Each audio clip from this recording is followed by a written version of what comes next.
Hello? Hello, hello. How are you? I'm good. How are you doing? Oh, you're just in a giddy mood. I'm so much happier today. I've had a hard week, so today was Oh, it was fantastic. I feel that. I feel that. You got a Sprite? You got a Sprite with you? Oh, I absolutely always have a soda on me. Mm-hmm. I've chosen to start buying Sprites because I was buying all Dr. Peppers and then I was staying up all night, Mm-hmm. which was like not good for me. Oh, yeah. So now we have Sprites at night. See, I realize I need to have like a drink with me with these like late night ones because I talk for so long and it's like late at night too. So I just got an apple juice with me instead. So, yeah. That's good for you. Oh yeah, it's great for me. And then the doctor told me, "Hey, don't drink this when I'm like 4 years old." And then I've been drinking this every single day for the past I don't know how many years, 18 years. Did they say that you were allergic? Not allergic. It's just bad for you. The amount of sugar that's in apple juice, you know? Oh, I drink Oh, a lot of apple juice, so like I don't care about that. yeah, I feel that. I feel that. That's why I just drink it anyways. But yeah, Do you drink Martinelli's as well? What's a Martinelli? It's the sparkling apple juice. It's like the fancy Oh one in the bottle, yeah. like knockoff wine. Yeah, I've drank those. Those are actually decently good. Yeah, I buy those like regularly. Are you like a It's a sparkling? party. Are you like a sparkling apple juice like Halleck? I call I it. think I think I crave carbonation more than I Mm, crave flavor. So like yeah. that's why I can just get a Sprite and have it instead of Dr. Pepper is because like when I want a soda, I'm really craving like the fizz, you Oh know? yeah. I feel that. Yeah. That's why I Yeah. like Pepsi so much. It's very with the fizziness, I guess. I don't know. It But is, it is. yeah, Yeah. yeah. Also, hi Party City stockholder fandom. You guys are here for Cass. I appreciate it. But Cass, I always ask this on my guests and everything. When they come on, are you willing to talk about stuff that may possibly make you cry today? And are you fine with crying out of free will, of course? Yes, I don't know that I'll cry, but I'm down to talk See, about real I serious shit. I asked this just in case because I don't know. It might happen at the most weirdest times. I don't know. So that's why I ask it. Just a disclaimer, right? This is gonna be fun, I guess. You just. I can already tell. Okay, when I first met you, I'm like, oh my gosh, this girl is like. When I first met you, you just looked like stone hearted and just didn't want to deal with shit. But now, when I went into your streams, you're just so fun and just heartwarming and everything, and I love it. I changed a lot about my streams. Like Mm-hmm. so I first started streaming and was like going into it with a very pure intent of like I want to be able to reach kids in their homes so that like they have healthy content to go to. And I realized that like I was putting on a teacher version of myself that wasn't actually Okay. me. It was kind of like a school teacher version of myself. So everything that I normally would do, I'd put like a PGG, very, very small child filter on. And so it wasn't really coming out as me because it wasn't really kind of who I was. And when I changed my age limit and I made it 18 and up, I feel like I was able to a lot more like freely express myself. Yeah. And like wear clothing that I actually wear and things Oh like yeah. that. Yeah, I feel that. Like with me, I know it's different, I guess, for a guy and a girl and everything for streamers and that. But for me in streams, I just share what I want to share. And if chat asks me, I'll for sure tell them. I don't like. I'm an open book, and everyone knows that. So I don't try to block barriers and everything. So I don't know about you for like streaming that, right? Same, yeah. Mm-hmm. I don't know. Streaming's been such a crazy journey for me. How did you get started streaming? Like, what See, was the beginning for you? beginning, if you wanted to say like beginning, Hmm. 2013, when I was like 13 years old.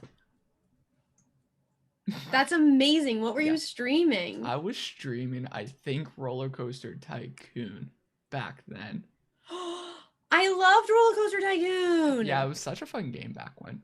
No, like, okay, so Mhm. my uncles and I would always play video games together because, like, my mom had me super young, so my uncles were, like, kind of near my age. Okay. And so we would, like, play video games together. And one of the ones that we always played was Roller Coaster Tycoon. And, like, we Oh, seriously played that series, like, almost every day for, like, probably like 6 years, like a damn. long time. Yeah, we got like, and we got all the tycoons after that. So we had like Zoo Tycoon. We were like making like death zoos where like we'd put all these deadly animals in and then get rid of all the gates. And then they eat all the people. And then we had like, yeah, we had all of them. S- What was your first video game that you got shown as a kid, I guess? Then. First video game I got shown, I have no idea. I mean, like there was always video games in the house, so I don't really know what like the first like real game I was shown was, but like my mom played a lot of Mario with me when I was young, so I guess probably like a Mario game. Mario game? Okay. Probably something in Yeah. that realm. See, mine was like Roller Coaster Tycoon, Sims, and then my main one that I was first shown, Halo 2. Whoa. So a 4-year-old playing Halo 2 and beating his Oh my dad's ass, it was gosh. great. Yeah, no, my mom was like very strict about like age limits, right? Well, So same. And it was so just oh. hard to, it was like my dad was like, I don't care. I just want to play with my kid, right? But that was great arguments. But in the end, I still got to play the games. Oh my god. Yeah, I did those. And then the other ones that I used to do as a kid was like I was on Habbo Hotel, I was on Oh, Neopets, I was on Gaia Online, I was on kind of like all of those. yeah. I was on those Yeah. too, actually. I was on I was Habbo. I was on Neopets. Club Were you Penguin. Habbo Club? Yeah. You were Habbo Club? Yeah. Yeah, it was like all I asked for every month from my dad, and he's like, "Okay, Mm. fine." And he's like, "That's easy. It's like $5." And I remember like being able to like run the modeling agency just because I like my bitch had purple hair and like all the furniture. Oh, great. Um Where's the purple hair now, Cass? It was so rad. I tried to log back into Habbo Hmm. recently and it's not the same. Yeah, the You know new what? one looks so weird. You know what's actually back up and running? What? Neopets. What? Yeah, How? so I don't know who bought it, but like I first started getting emails, like newsletters, and I was like, "Excuse me, like dead I, game, why are you emailing me?" And then I realized like, "Oh my god, wait, there's like a marketing team. Like this is a whole marketing team. There had to have been people hired to Neopets recently." So I started looking into it. They're redoing everything so that you don't have to have Flash to be able to play on Neopets. So it's like all updated, it's all being like refurbished, like yeah, it's oh, being refurbished. Yeah. shit. It's insane. I'm so stoked. Like I went on and I was playing the games. Oh my god, it was I lost amazing. my old account, but I'll make a new one. But that Dude, you might be able to get it back if you message them. I There's don't actually people there now. I don't know it though. I forget my name though. Oh, do you remember the email associated? No, and it was off my sister's old one, so she probably doesn't remember it either. So Oh, that's busty. What I kind of know. Neopets did you have? Oh, I for it was Yeah, like see, yeah. I don't forget. Like You I don't that's why I forget have my that shit. account. Wow. Well, yeah, you got your account. I lost mine. I forget. I know I had that blue one. There was that blue fuzzy one, right? What? You probably don't know. Okay. No. I had so I had two Psy bunnies, I had a Drake, and then I had Oh, I had a Drake. I remember that actually. yeah, Drakes you got only from getting like the eggs in the cave. So you'd have to like go in every Yeah. day and try to get the eggs, and then one like it's a random drop and then it's super rare. So like you'd have to get the egg drop and then you could Right. have a Drake. Right. Man, Did this you is all have coming back to me a little bit. Okay. did you ever get the paintbrush fountain? No, I sadly. didn't. I never No. got it because it was all RNG. And so even though I played like every day for 5 years, I never had the RNG. I just never Damn. got the random event. Damn. Did you Isn't that play? rough? Yeah. Did you play a lot of like gambling on there? A lot or not? I didn't do gambling. I did fairy agency jobs, which are like they tell you to go buy 3 or 4 of a thing. Mhm. and you end up going to the shop wizard and buying them for a lot cheaper, and then the reward is huge, and that's how I would just make all my money, Mm. is like running those all day. But they, back in the day, they had a limit to those because there's like levels. So like you could do entry level is like the like beginner Neopet thing. And then there's like actual ones you have to buy. So like those ones are gnarly, but I just did the beginner Oh. free ones. Okay. I feel you. I feel you. I did a lot of like the, if you remember the horseback thing, it was basically those horse races that you betted on a lot. Oh yeah. I did that a lot. Like I I was remember that, gambling the that so much. toggle races. Yeah, yeah, yeah. I did Mm-hmm. that a lot. So fun. Also, hey Toku, hope you're doing well. Um, so what did you do this past week? What did I do this past week? Yeah, this past week. Let's see. So I work a lot, so that's most of it. I worked today and yesterday and the day before from 9 to 6, like I always do. What do you do for a job? I work over at Netflix, so I work in animation. So I'm helping make an animated feature with one of our creators. Oh shit. Yeah. Yeah, it's super fun. It's definitely like a lot of work and very hard, but it's fun and it's cool to be able to watch cartoons all day and, you know, just kind of like hang out with some of the most talented people in the industry. So it's cool. Damn, I need to get in that shit. Holy. Okay, so that's okay. That makes sense why you're like a graphic designer and then you make these all animations, right?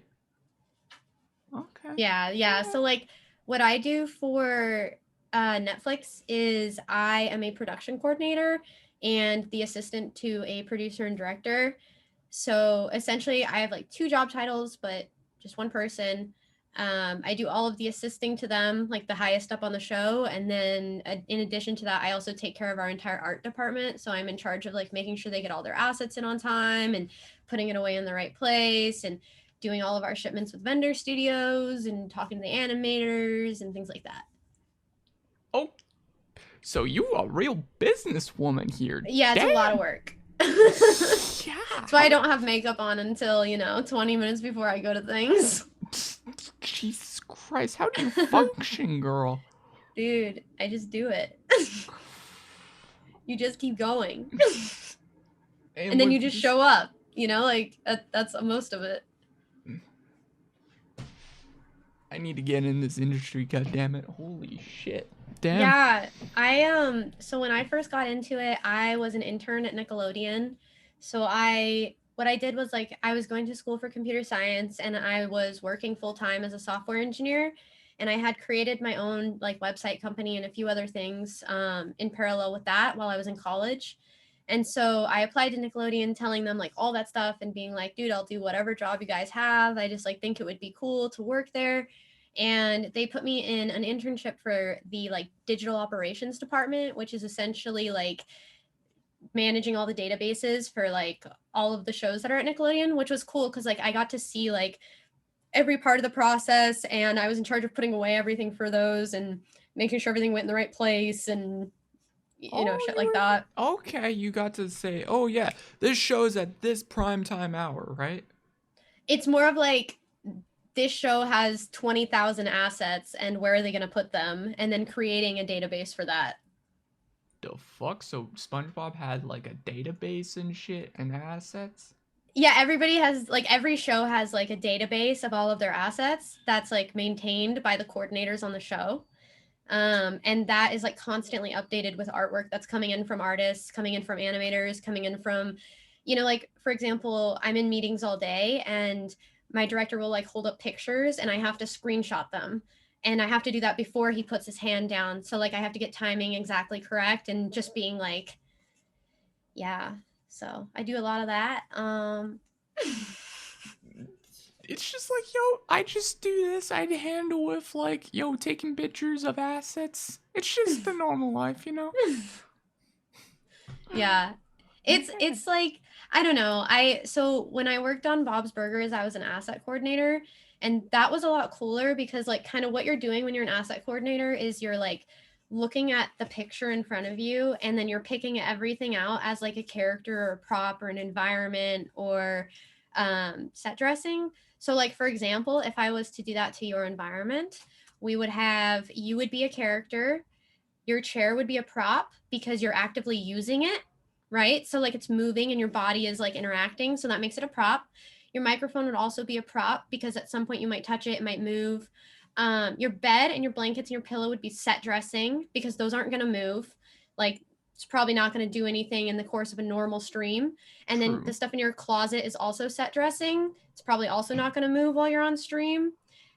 Same with your dresser. And then another like props that you could have would be like the mouse and everything. But since those aren't on screen, we wouldn't call it out right now.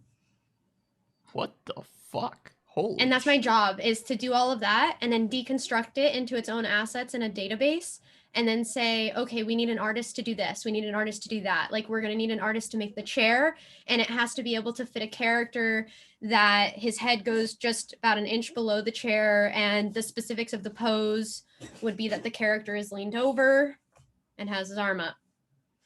And you want to make sure that the chair accommodates that pose for that shot. It all has to work if it's going to move. That's how animation works. Do you do this on a daily basis of people like, yo, this is like you're functioning this No, I do day-to-day this every single time I watch content at all. Like anytime I'm watching any sort of content, like my brain is like deconstructing and putting things into boxes because it's just like what I've been trained to do, I guess. I don't I'm know. scared now. She's watching me. Freaking I don't know. It just like, it's also nice because like I think that it's given me this skill where I kind of like recognize little things about people that I think otherwise would go unnoticed. So like if someone's streaming and I notice that like her makeup is done in a different way than the last time I saw her makeup, because I'd probably remember that because in my brain I remember people as like variants, kind of like characters. So like for one of our characters, let's say he's called Bob, we probably have Bob, and then if Bob ever goes swimming, we're also going to have a variant which would be called Bob Wet, and that would be Bob when he goes swimming. So every time you see Bob swimming, you tag that character instead. That's it. That's why my brain works that way, is because like I think in variants. So then I can go to a girl's stream and say, hey, I really like that you use like blue mascara or whatever instead of this mascara. And she'd be like, whoa, thanks. No one's really noticed that. And it's like, okay, cool. Yeah, My that's brain just cool. deconstructs. Yeah, I you don't know. look at the little things on Yeah. some people, right? It's like, Yeah, like it deconstructs kind of weirdly. Yeah, I don't know. cool kind of like skill set and weird in a sense, but it's nice, right? I know it's weird. Like I remember there was a time where I was watching I think it was like Family Guy or something with some family, and they were like, oh yeah, so what do you do? And I remember just like pausing and then being like, so basically my job is to take this frame and deconstruct everything out of it and put a label on everything so that we know what everything's called, and then assign it out to everybody to get, for the artist to do it. And I remember them just being like, what the fuck? And I was like, and I have to do that for every frame that's in the movie. Fuck. Jesus Christ. So like every single frame I have to deconstruct like that. I feel bad for you sometimes just because it's like, yo, one frame is like, oh fuck, okay, there's a fucking pencil sharpener now. Yeah. Oh, there's a fucking hand here now. Oh fuck. Yeah. Just imagine like you're like, because I'm working on a feature film now, whereas before I was on television. So in television, there's smaller budgets, generally speaking. So now that I have like a larger budget, people are a lot more precise. And for example, one of my shots has like over 2,000 people in it, and I have to tag each one, and I have to tag anything that they're carrying, or if it's a variant. I'm sorry for you. You should go back to TV. You should go So back. that's what I'm doing. That's what my like day job is. So that's why it's like whenever people ask me, Cass, check Discord. Whenever people ask me, oh yeah, so you're just like an animator, I'm like, sure. Damn. Okay then. And then I just don't say anything because it's like, in an interview setting, obviously I'd elaborate, but in a general setting, I'm usually like, yeah, sure. Yeah, sure. That's the part I do. Okay, I get you. That's kind of the opposite of how I remember. My eyes are constantly moving and my brain remembers. I guess Aiden? I don't know. Yeah. And Scarfo, I don't record Scarfo! I don't record this. I just live stream it because those VOD saves, and then I highlight the VOD after and post it on YouTube. And then I download the VOD and post it on like, yeah, you're gonna be on YouTube. I'm gonna be famous. Yeah, I know. And also, this is going on Wow. Spotify and iTunes and all those other podcast stuff. Oh my Cash. God, let me know. I'm gonna add all of that to my resume. Yeah, once it comes out, it's like comes out after a couple months. I do it every 2 weeks for Dude, that's different a podcasts. lot of work. Good on you. No, it's not like a lot of work because I plan those out like far advance. Like I had like a bunch of them recorded and everything, and then I just do them every 2 weeks. I just post them on Spotify and that. So it's all scheduled. Wow. Yeah. Yeah, but you still have to cut it down, right? Yeah, that's true. That's the hardest basically cut part. it down. Yeah. But it's Yeah. fun. It's fun little work every so often. It gets me busy, right? Okay, another hard thing about working in my industry and then Mhm. creating my own content, I am ridiculously judgmental of the quality of my content because of the I can see quality that. of content I make. Like working at a place like Netflix, you have to like really prove, like I've been working 6 years in animation to prove that I can work here. Like I've dreamed of being at Netflix animation. Why not go to fucking Disney? Mm. No? Big no. But Netflix is where here's the idea, right? Nothing bad about Disney.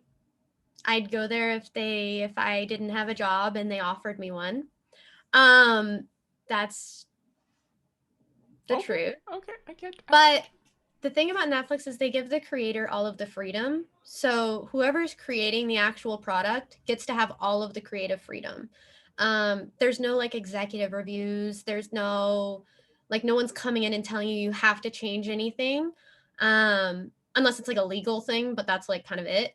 But there's no like creative decisions being changed. And in that way, I think that the creators really get to shine in their own unique lights.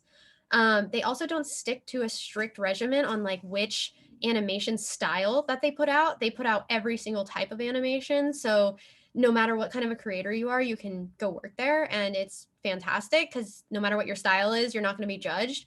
Whereas when you go to places like Cartoon Network and Nickelodeon, they're looking to make a style, you know, like everything from Nickelodeon, you can tell it's from Nickelodeon because they follow a very specific style. Netflix is nothing like that. It's all about what like letting the creator shine. So giving everybody their own style. And that's why I wouldn't necessarily jump to Disney or jump back into a branded company is because I finally had a sense of what like creator freedom looks like and it inspired me to be a creator as well and like it honestly opened up so much of my creativity just being around people that are like-minded and like people that have been in this industry like 30-40 years and just know so much about it. Yeah, it's where you want to end up. Damn. For That's sure. interesting. I've not heard about that at all. Like Netflix being like creative freedom and everything. Like everyone's like, oh my gosh, I really want to work at like Disney for animation, but also sometimes not because I've heard bad shit about Disney animation in the past for employees and shit, but I don't know how it's like now, but it just depends on where you work, right? I guess. Yeah, I don't know how Disney is. I've never worked at Disney and I have no ill feelings toward them. I just really like the fact that Netflix gives the creators the power. I like that we're not stuck stylistically. I like that you can have an idea that's fresh and doesn't look like anything else and maybe other people would say it's crazy and Netflix takes a shot on it. I like that. When I was first hired, they told me something that was like really beautiful and it was you know, when you come to Netflix and when we're making content here, it's more about making content for everyone versus making content for a specific group of people based on popularity. So like they don't put things on Netflix because they think they're all going to be $1 million ideas. Like that's a huge like misconception about how the platform works. It's they're putting a million billion things on there so that no matter who you are, there's something that you like. Like that's why there's so much content. It's because they allow creators to create content even if it's only for like a small amount of people because even if it is for that small amount of people, at least now they have content. Um that's why I believe in them and like the future of it versus like everywhere else I've worked because everywhere else I've worked has been very linear and like not very open like that whereas now it's just like you see all of this creativity explode around Yeah. you and all the like all the best animators in the world are working at Netflix right now. It's there's a reason. They have the creativity, the freedom, the power to be themselves. Damn. Yeah, the power to tell a story, really. Yeah. And like a story that won't, it doesn't have to follow the popular narratives, so you can tell your own stories on there.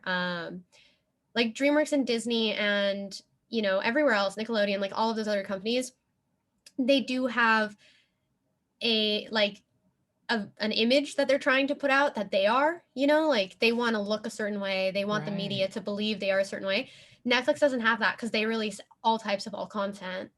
That's also something I love because I believe in that. Like, I think that all types of all content should be released so that people can learn more and see other perspectives and open their eyes. So I don't know. That's why I always dreamed of being here. And when they opened up an animation department, I literally applied the day that the animation department opened and reached out on Facebook to every single person that I could find on LinkedIn that worked there and asked them if they could just please read my resume and let me know if there's something that I should add or remove. And then I submitted it and I got a call like a week later. Smart. Very, very So smart.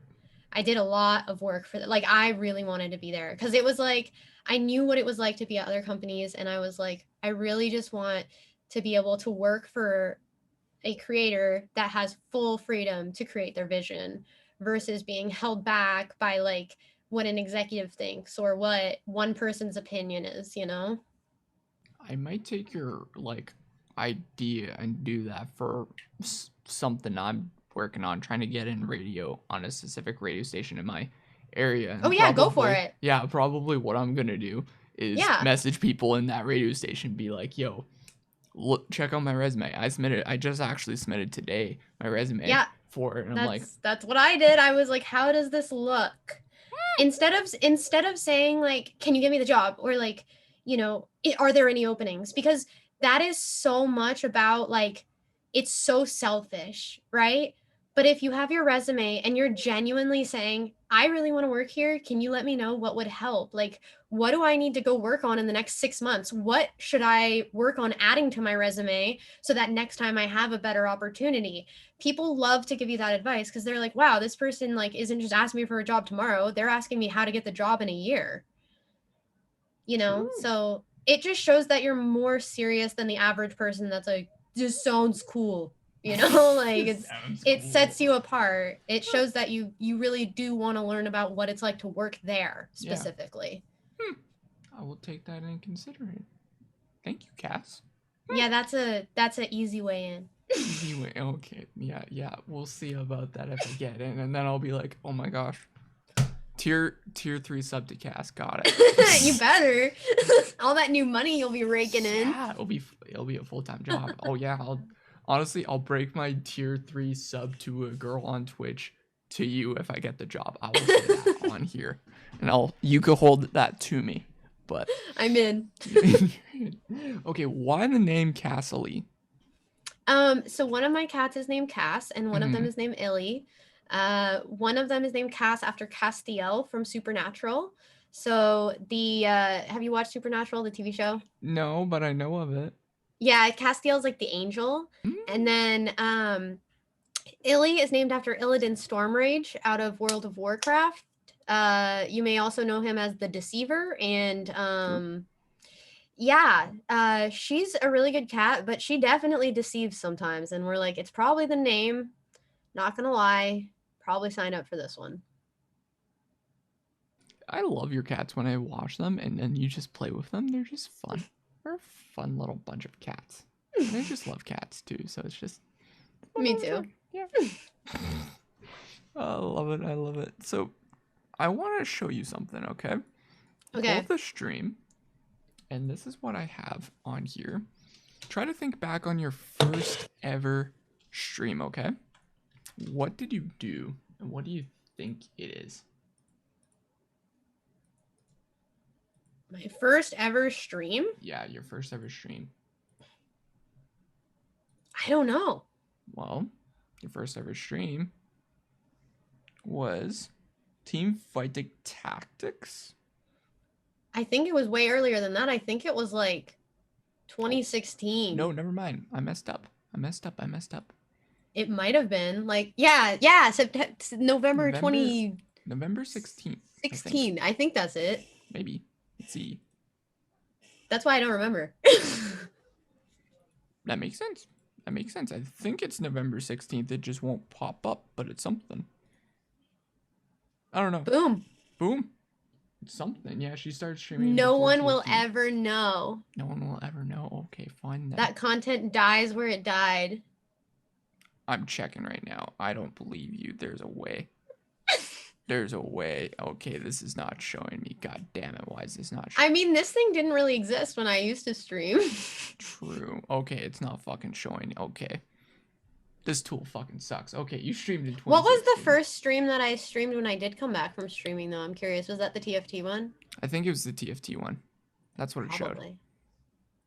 Now, you broke the fucking site now. God damn it, Cass. Thank God, dude. Everybody's using this thing to, like, try to judge their own worth, man. I hope I broke it. God damn it. Yeah, it's just broken now. Okay, it's just showing 2020 from you. The last time. You're worthy? Shit. You're worthy, Miniclits? Interesting. But yeah, it's just showing. I'm using my other tool for you. I don't care. My other tool was backup, and I'm using it. Alright, we're finding you out. Oh my God, you have another one. I have another one. And this one will show me at least. There we go. Okay, the other one is the Diablo 3. Yeah, that makes more sense. Yeah, Diablo 3. That makes sense. Yeah. July 27th. My bad. And you streamed to 3 viewers. I know. You know. I went like a year with like 3 viewers, man. We were best friends. Do you remember who the 3 viewers were? Probably Old Man Kid. There was one dude who kept asking me to do my hair different so he could jizz. What? And he's the reason I stopped streaming. And like I literally got so many messages from this guy that I legitimately just like stopped streaming. I was like, I'm good. That's very, very like I stopped streaming mostly because I was like fucking, you know, I had gotten a job and shit. Mhm. But like, yeah, I was over that guy. So he was always there. And then Old Man Kid, who still comes around and is like the nicest person in the world, was probably there. And then probably like my mom or Aww. like a friend. That's nice. See, I don't remember mine. I've yet to look up mine or anything. Wait, And what? Go, let's go. You want to see? Oh my gosh. No. You've never looked yours up? I find that's a lie. No, that's not a lie. Really? Yeah. I'm not curious about this stuff. I'm not for myself. It's like, oh, it's there. You know, I'll look it up right now. Fine. I'll look it up just for you. Okay. Okay. My last time, okay. My first stream was 2015. I was on the platform, I guess, in 2013. Okay, my first stream, it was CS:GO actually. CS:GO. CS:GO. And Dude, I streamed nice. to 1 viewer. 1 viewer. Dude, I don't know how we got so lucky. Why did I have 3 and why did you have 1? We're supposed to have 0 for like 8 months. I still stream at like barely viewership cast. No, you don't. Fine. There's still people in here. Never mind. There's always people.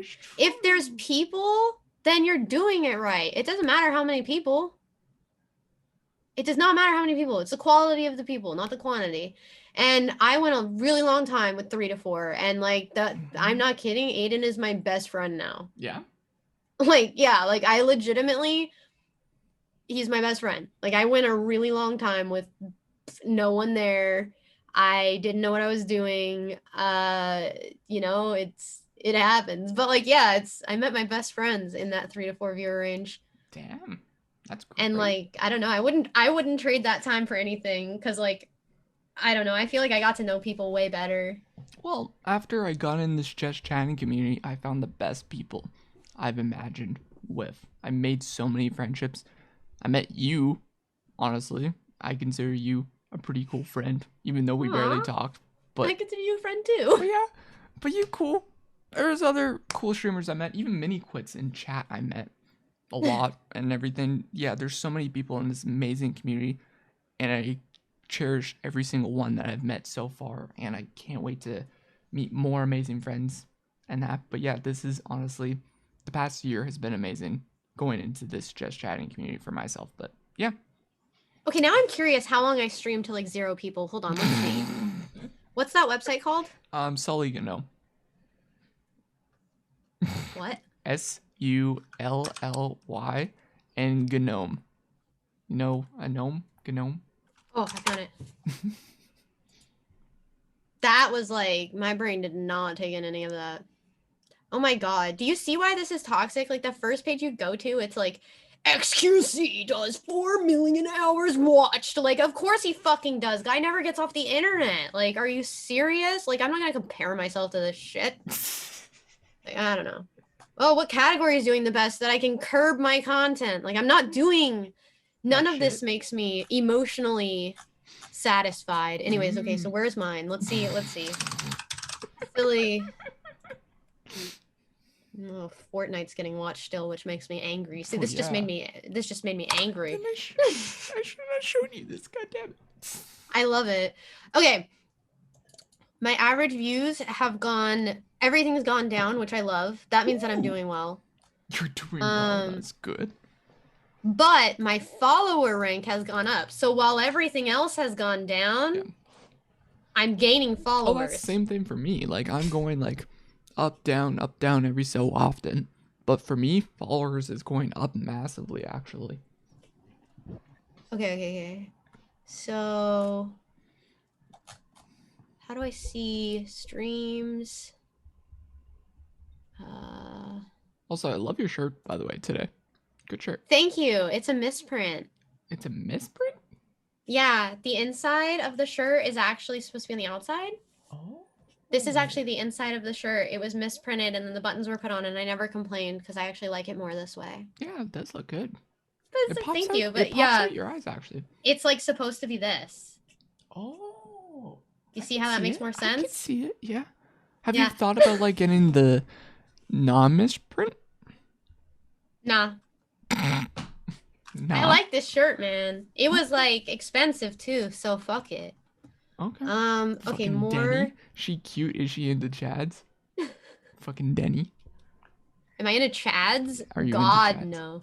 Denny, you're fucked. You're fucked. No, I'm into like weird degen gamers that are like so skinny they could probably break. It's a type. Yeah, you're not quite degen enough. Thanks, Cass. Fucking hell. You're like actually a good person. I'm fucked, boys. I'm kidding. You're fucked. Okay, wait. So we go back. I'm at Tuesday, the 26th of July. Was this my first one? I think it was. I just pulled that up just to see their first streams and say, yo, do you guys remember your first stream? And that's what I usually do. I know, but now I'm interested. No, okay, so I had like 0. So like, do they have a chart of like viewers? It usually shows a chart. It shows like a little graph right there, right? Average viewers. Yes, here we go. My friend got a shirt from my middle school where my logo was printed upside down. That's pretty cool, Aiden. I like that. Also, Denny, maybe just be more degen. Then maybe she'll like you. No, it's like Asmongold level degen. Like it's not Asmon fucking Gold? Why? Like it's like I need someone who also doesn't shower for like 3 weeks. Has like bladder issues because they can't stop playing COD. Like someone who would be willing to order food with me every single day despite the irresponsibility of that financial decision because we just don't want to stop gaming. That's a fucking concern, Cass. That is what I need. Why do you need that if you... And they have to be okay watching me shove unhealthy shit into my face all day long. You need help. I'm sorry. You need help, Cass. I'm just gonna say that. You need help. Need help. You need help. And then she just goes on and eats unhealthy shit right away. I'm not gonna judge. I'm not judging. Okay, fine. It's very good. What This are is you a eating? fried chicken hamburger with coleslaw Ooh, and sauce. that's interesting. Coleslaw and a chicken sandwich. Fried chicken, yeah. That's different. Oh shit. Damn. So good. Also, I forgot to mention what's wrong with you 4 followed 11 minutes ago. Interesting follower. I don't know, but So ask me anything. yeah, You could literally ask me anything, and I'm an open book. I'm getting fat, Cass, and also nice little hair there. Okay, okay. I did add actually a lot of new questions for yours, so we got new stuff for you. Okay. This is one I liked that I put in now. Do you think you impacted someone's life while streaming? I've been told that I do, and that I have, but I think that my anxiety gets the best of me in believing it. Oh, what do you mean? Like, I don't know, it's hard to believe things like that you've made like an impact on someone's life, because I feel like that's such a big thing. But people have told me that, so I believe them when they say it. It's just hard to believe that I've made an actual impact in their life. Does that make sense? Maybe, I guess. Also, I think, did your mic quality get down or no? Or was that just me? I might have just moved. Oh. Is it better? I don't know if it's better or worse. Chat, is it better or worse? I don't know. I couldn't tell. Chat? Chat. Podchamp. I suffer from body disorder from young age. That's weird. Anyways, they're not answering. That's fine. But so we're probably fine. It's probably fine, I guess. It was because she moved away from it. That's probably why. Yeah. Makes sense. So you don't. So you do or don't? Do or don't what? That you impacted someone. You think? I think that I have, but I don't believe that I have. Well, why not? I think you have. Everyone has. I don't know. Everyone has. Because I don't know. Because, like, I think there's just something in my brain that says, like, you're just a human being on this planet spewing nonsense shit at the internet. Like, why would you impact a person's life? Why would they take anything away from this other than pure entertainment value? And then I realized, like, I've been pretty serious on my channel quite a few times. So I guess there's some stuff people could have taken from it. But I don't know. I just feel like a clown on the internet, so I don't ever think that like people would take things away from it. I learned from you that there's this weird shit that you have to do with Netflix and shit, and it also impacted me with freaking resume shit now. So you did impact me, girl. Okay? So okay, so I guess that one. There you go. Also, you didn't impact Scarfo. Cass has impacted me to never play OSRS. Yeah. That's fuck you, Scarfo. Fucking Scarfo. Next. Fine. The quality of your chat is better than the quantity. Facts. That is quotes to live from Cass, everybody. There you go. What brought you onto Twitch? Reasoning for your start streaming?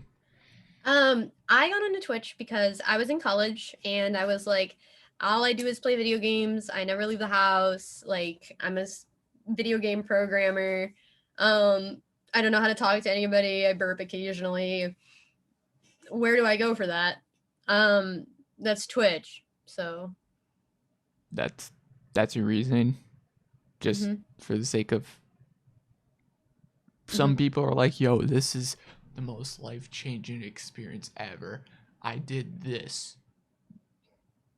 No, I literally came on here because I was like, I don't know anyone in real life, nor do I have any desire to get to know anyone in real life. Like, I don't ever meet like random people and then see them again. Like, I'm that kind of person that you see once and then you never see them again.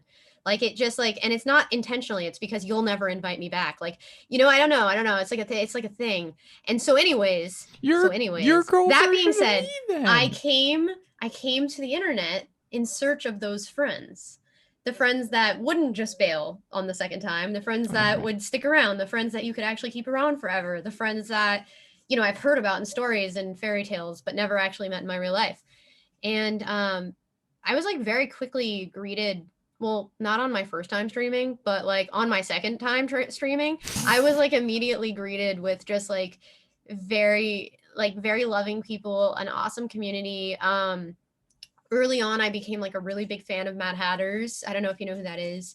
Mad No. Hatter, she is an amazing streamer. She streams TFT and Valorant and a bunch of other stuff too. But I got really into her, and it like introduced me to her community, and then I introduced my community to her community, and like we all just became like best friends. And from there, I was like, I want to keep streaming forever because like this is where I've met like my family, um, and it's the family I intend on keeping, and it's the most effort I've ever put into like keeping friends around or maintaining relationships, and there's no financial reason, there's nothing sticking me to it. I make exactly as much as most people who have 3 to 4 viewers make a month. I barely ever make like payouts unless I get really lucky and get a famous clip on YouTube.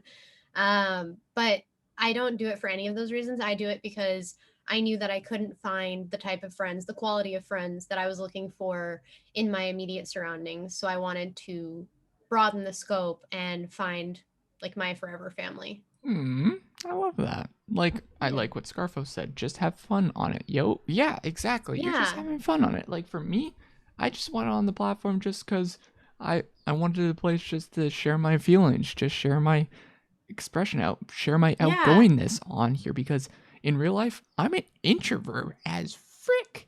Yeah. No one knows about me and no one cares about me really in a sense. And this is the platform where I could share the frick what I want. Not saying bad shit, of course, but like normal shit.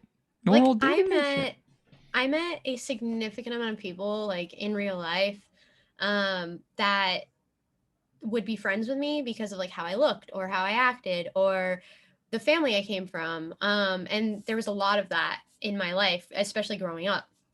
And so I never really had that like the firm belief that your friends are there because they're your friends. Like I've had a lot of weird shit happen because my family has had money. I've had a lot of like I've like lost family members and like they've like gone to court together, and then like one of them is like stuck in another country now because he's like there's a restraining order on him for no reason just because like his brother was mad. Like there's just like so much shit that you have to deal with, you know, and yeah, so I found the life that I always wanted to make here on Twitch, and I met all of my best friends just through like streaming and mostly also going to other people's streams. Like I go to a lot of other chats all the time and I'm always talking in them, and I'd say like I'm definitely a bigger chatter than I am like a streamer. Like I definitely spend a lot more time watching Twitch than I do streaming on it. Just because I love the content and the type of people and the relationships I've built here. As much as everyone says like your viewers will come because you're a cute girl. I've actually had so much more luck making real friends because everybody on Twitch is like incredibly awesome and like good people, and they don't actually look at you for that. Like if they're a fellow streamer, it is so unlikely they look at you like that, and if they do, like you pretty much know right out of the gate. Like Yeah. you know when you meet someone if you're going to be content or if you're going to be a friend. Like I feel like that's like super obvious to everyone. And so in that sense, like it's very easy for me to kind of build that like family here. So I don't know. That's That's kind of true. what got me into it and stuck me here. I love that. I love that. And that's kind of essentially the same thing for me. I just want to build a friendship, build some long lasting Yeah. friendships if possible. But sadly, we'll see. Ocas has the money game. Scarfo, get the fuck out of here. Get the fuck See what out I of here. mean? I know, right? $10 to mute Scarfo for in chat. There you go, guys. Go. It's $10. You know what's funny? So since I went my whole life the way that I did, I was always very uncomfortable accepting money. Like I was very uncomfortable accepting money because I knew in my head that even if I as an individual didn't have a lot of money, my family did, and so I felt guilty taking any money from other people because I felt like it was drilled into my head that like, all my friends would be like, "Oh, you're rich. You can't complain about anything. You don't have any problems. You don't have this, you don't have that." And so I was raised very much to say like, "You don't need to give me anything. You don't need to do anything for me, but I will do more than I can for you, and I will go above and beyond to do those things." Which is like healthy and unhealthy, there's both sides of the spectrum there, but um I don't know, I found it to be like really game changing ever since I started streaming. Like, I don't know. None of it really, like, I don't know. Just growing up like that was so weird. Like, I totally get why, like, celebrities are, like, weird when they're adults and everything, because it's Yeah. like, it's just really weird. Like, I was, like, put into newspapers and, like, publicized and, like, I don't know. Like, I had to have, like, code words in case of kidnapping, and it wasn't, like, a fun code word like, they give you at school. It was, like, a SOS, like, I literally could be kidnapped. Like, The please fuck? help. So Rape I stuff? don't What the know. fuck? What? Yeah, What? Wait.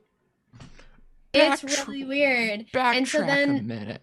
How the so then when Hold I on. got to streaming, like, so my family actually never gave me like any sort of like income or anything like that. So I actually started from like zero. So when I was 12, I got my first job and then like moved out of my mom's house when I was like 14. And like was working full time and ended up working full time all the way through high school, got my degree there, and then went to college. And my grandfather offered to pay my tuition, which was like the best thing in the world. So I got to go to college, didn't have to deal with debt. But it was because I had done all that work before and proved to them that I know the value of money, that I understand the value of money, and that I'm not going to misuse it. And so then, like I come into this world of streaming, right? And the whole thing we're supposed to do here is ask for money. And so the first like year of me streaming, I wasn't making any money. I was making $0 because I didn't want money. I didn't want people to give me money. It was like really uncomfortable for me to ask. When I did, it like made me cringe and like made me uncomfortable, really, because like in my heart I was here for the people, and I know because of how I was raised that it was never about becoming like a famous rich streamer. And I think through streaming, I was able to learn how to accept things a lot easier, whereas before I couldn't. Yeah. Like before, it was like, no, don't give me your money, don't give me your time, don't give me anything. I'm just gonna help you, help you, help you. And like I never had the money to do that either. Like I've always been supporting myself, so like I'm also in the mentality of always help, but then I don't have the income to do it. Yeah. Yeah, I feel that. Like I'm still in this mentality of don't give me money still. And I'm still Yeah, about it's that. well, it's hard to get out of that one. And like how I had to look at it is um I am really really depressed when I'm working my day job, and it has nothing to do with my day job. It has nothing to do with the people I work with. It has nothing to do with any of that. That's all lovely. Like, to be honest, it's a dream fucking job. Yeah. Um but it's not what I want to be doing. And I know that every minute I'm there. So it's like, I really, really, once I started streaming, I knew that this was what I wanted to do. Um, I just didn't know how to do it. And through all of the self discovery that I've had and everything, it's led me to a point now in my life where I'm like, I could stream, I could do this as a career. And the reason that I could do that is because I could do literally anything I put my mind to, as long as I believe in myself and just keep going. And so at this point now, it's like I've actually changed a lot of like my views on when I first streaming and asking for money and things like that, to learning how to make an income on here while I'm also still making those friendships and maintaining my mental health. Because I'm so happy when I'm streaming, and I'm so happy when I'm just like talking to people on Twitch, even if I'm in someone's chat. Like, I've gone to karaoke streams and just sung along with them from my chair, and like scream sing from my chair, like especially on like a hard night, like, and I'm not a good singer. And like that's what I love about it is you can't do that at work. You can't just change the channel.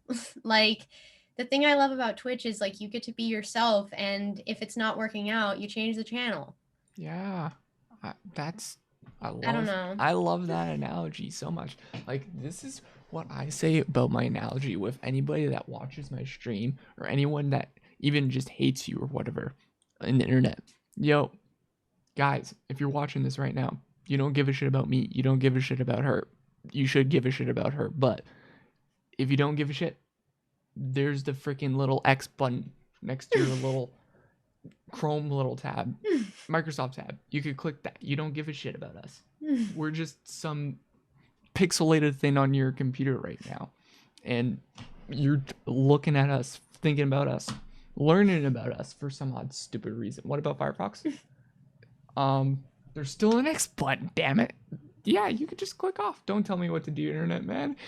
Well, you can do it if you want to. That's the thing about the internet.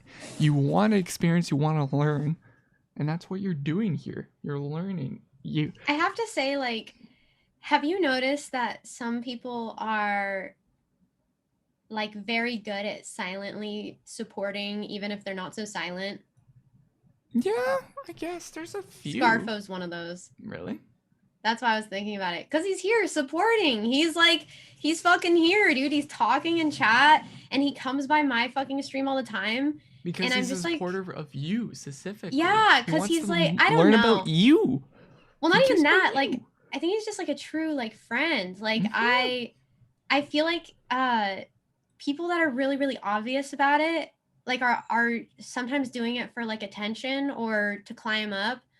But Scarfo's like never once ever been obvious about it. And I was just thinking about it now while we were talking actually. And I was like, wow, Scarfo's like an actually really good friend. Like Okay. Huh. When I do these shows or whatever, or shows, podcasts, or whatever you call this, I always see the main people that chat and everything. And it's like right now it's Aiden and Scarfo mainly from your chat. And I'm like, yo, those are your diehard fans. Those are your number one people that care about you, check your streams out, want to know about you. And that's what I love about my shows. And then those people are like, yo, I did not know about you during this kind of like podcast after I go back into their streams or whatever, right? And then they just learn more about you just to just experience something, and it's different. I don't know how to say it, but it's I don't know, like, see, I think like when you're a girl and you go on Twitch, I think that you assume that people are not there to learn about you. Like, I never turn on a camera. I never ever turn on a camera and I'm like, people are here to learn about me and listen to me talk. I turn on a camera and I'm like, okay, how does my makeup look? Am I doing okay? Did I get high enough? Is there food?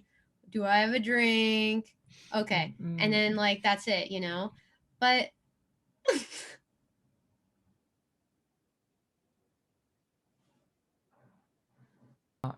for me specifically, I'm not about like, hey, I'm gonna join your stream just because I want to see you do makeup, right? Or like, hey, you look pretty, right?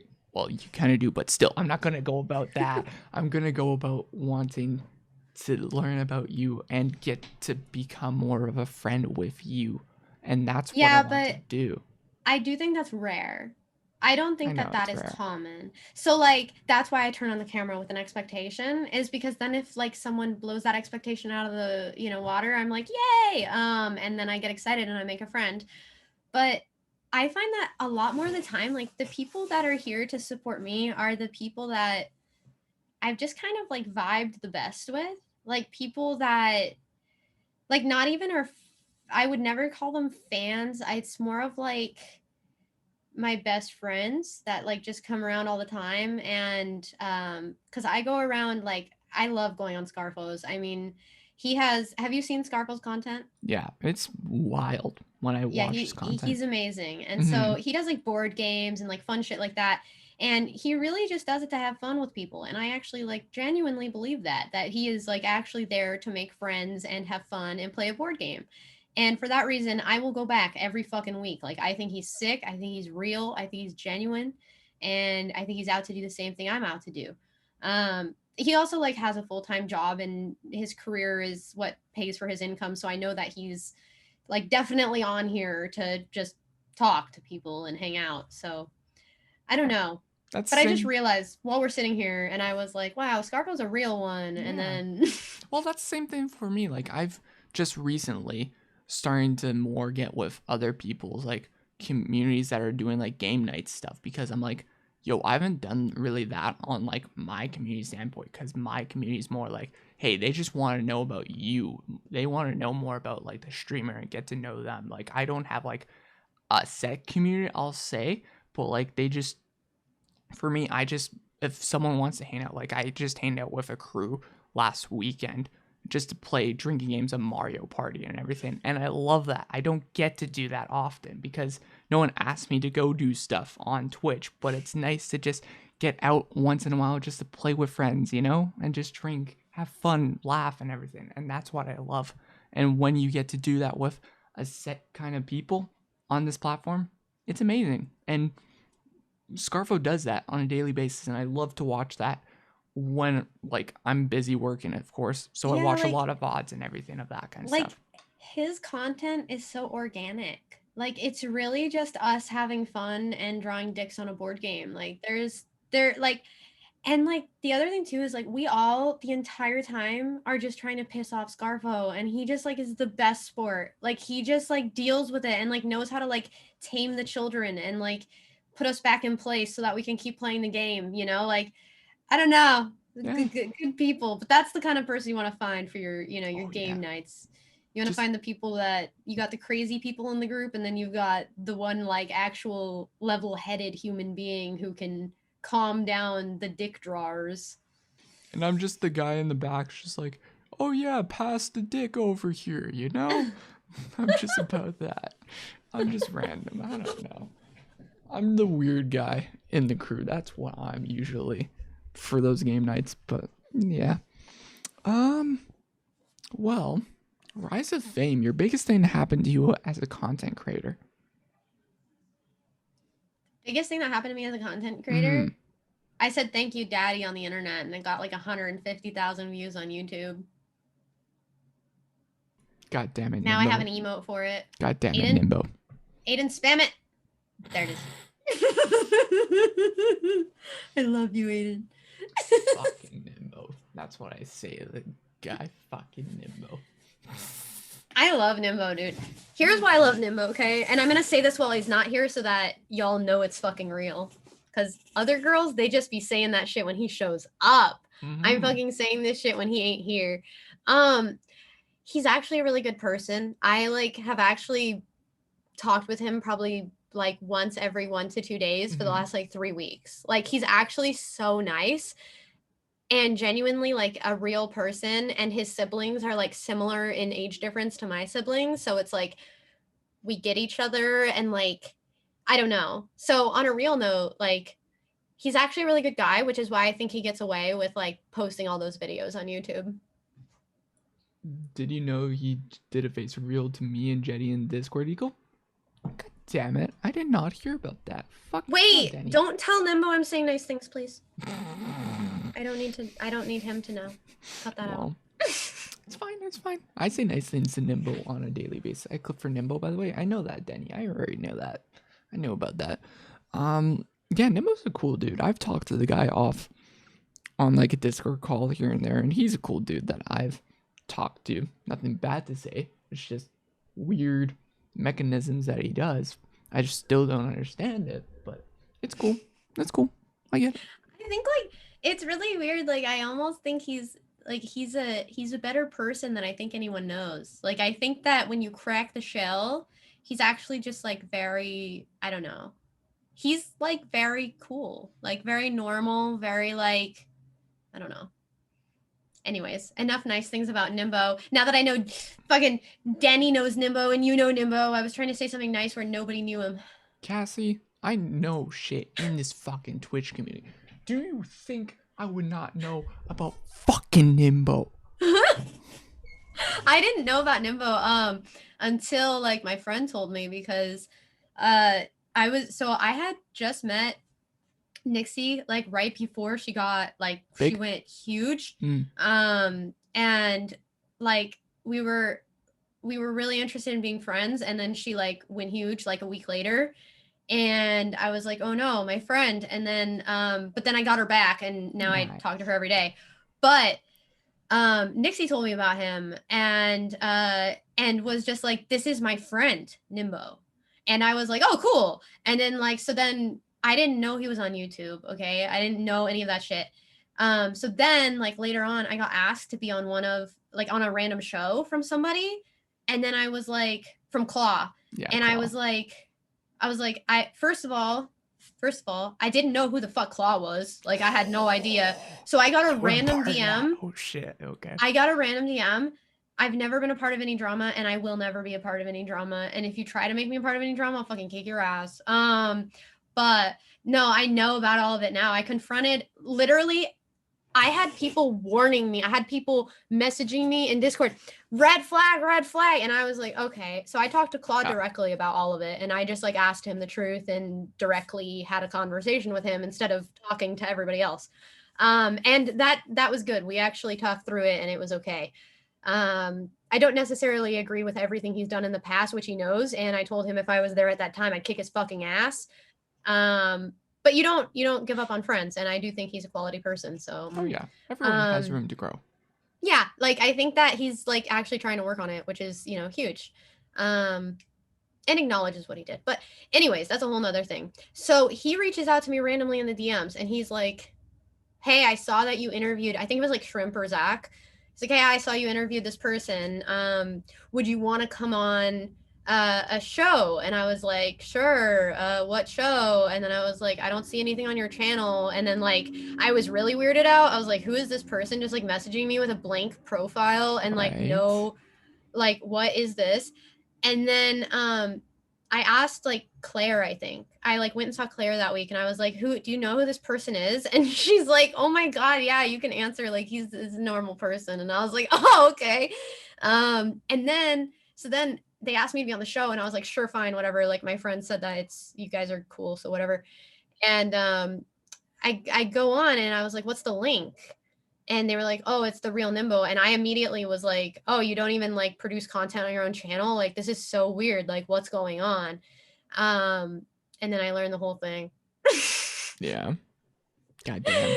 And I was like, oh, and then like realized also that like Nimbo was famous on YouTube before Twitch. I didn't know who Nimbo was. That was the first time seeing his channel for me. Like, I was on his channel the first time I knew about his channel.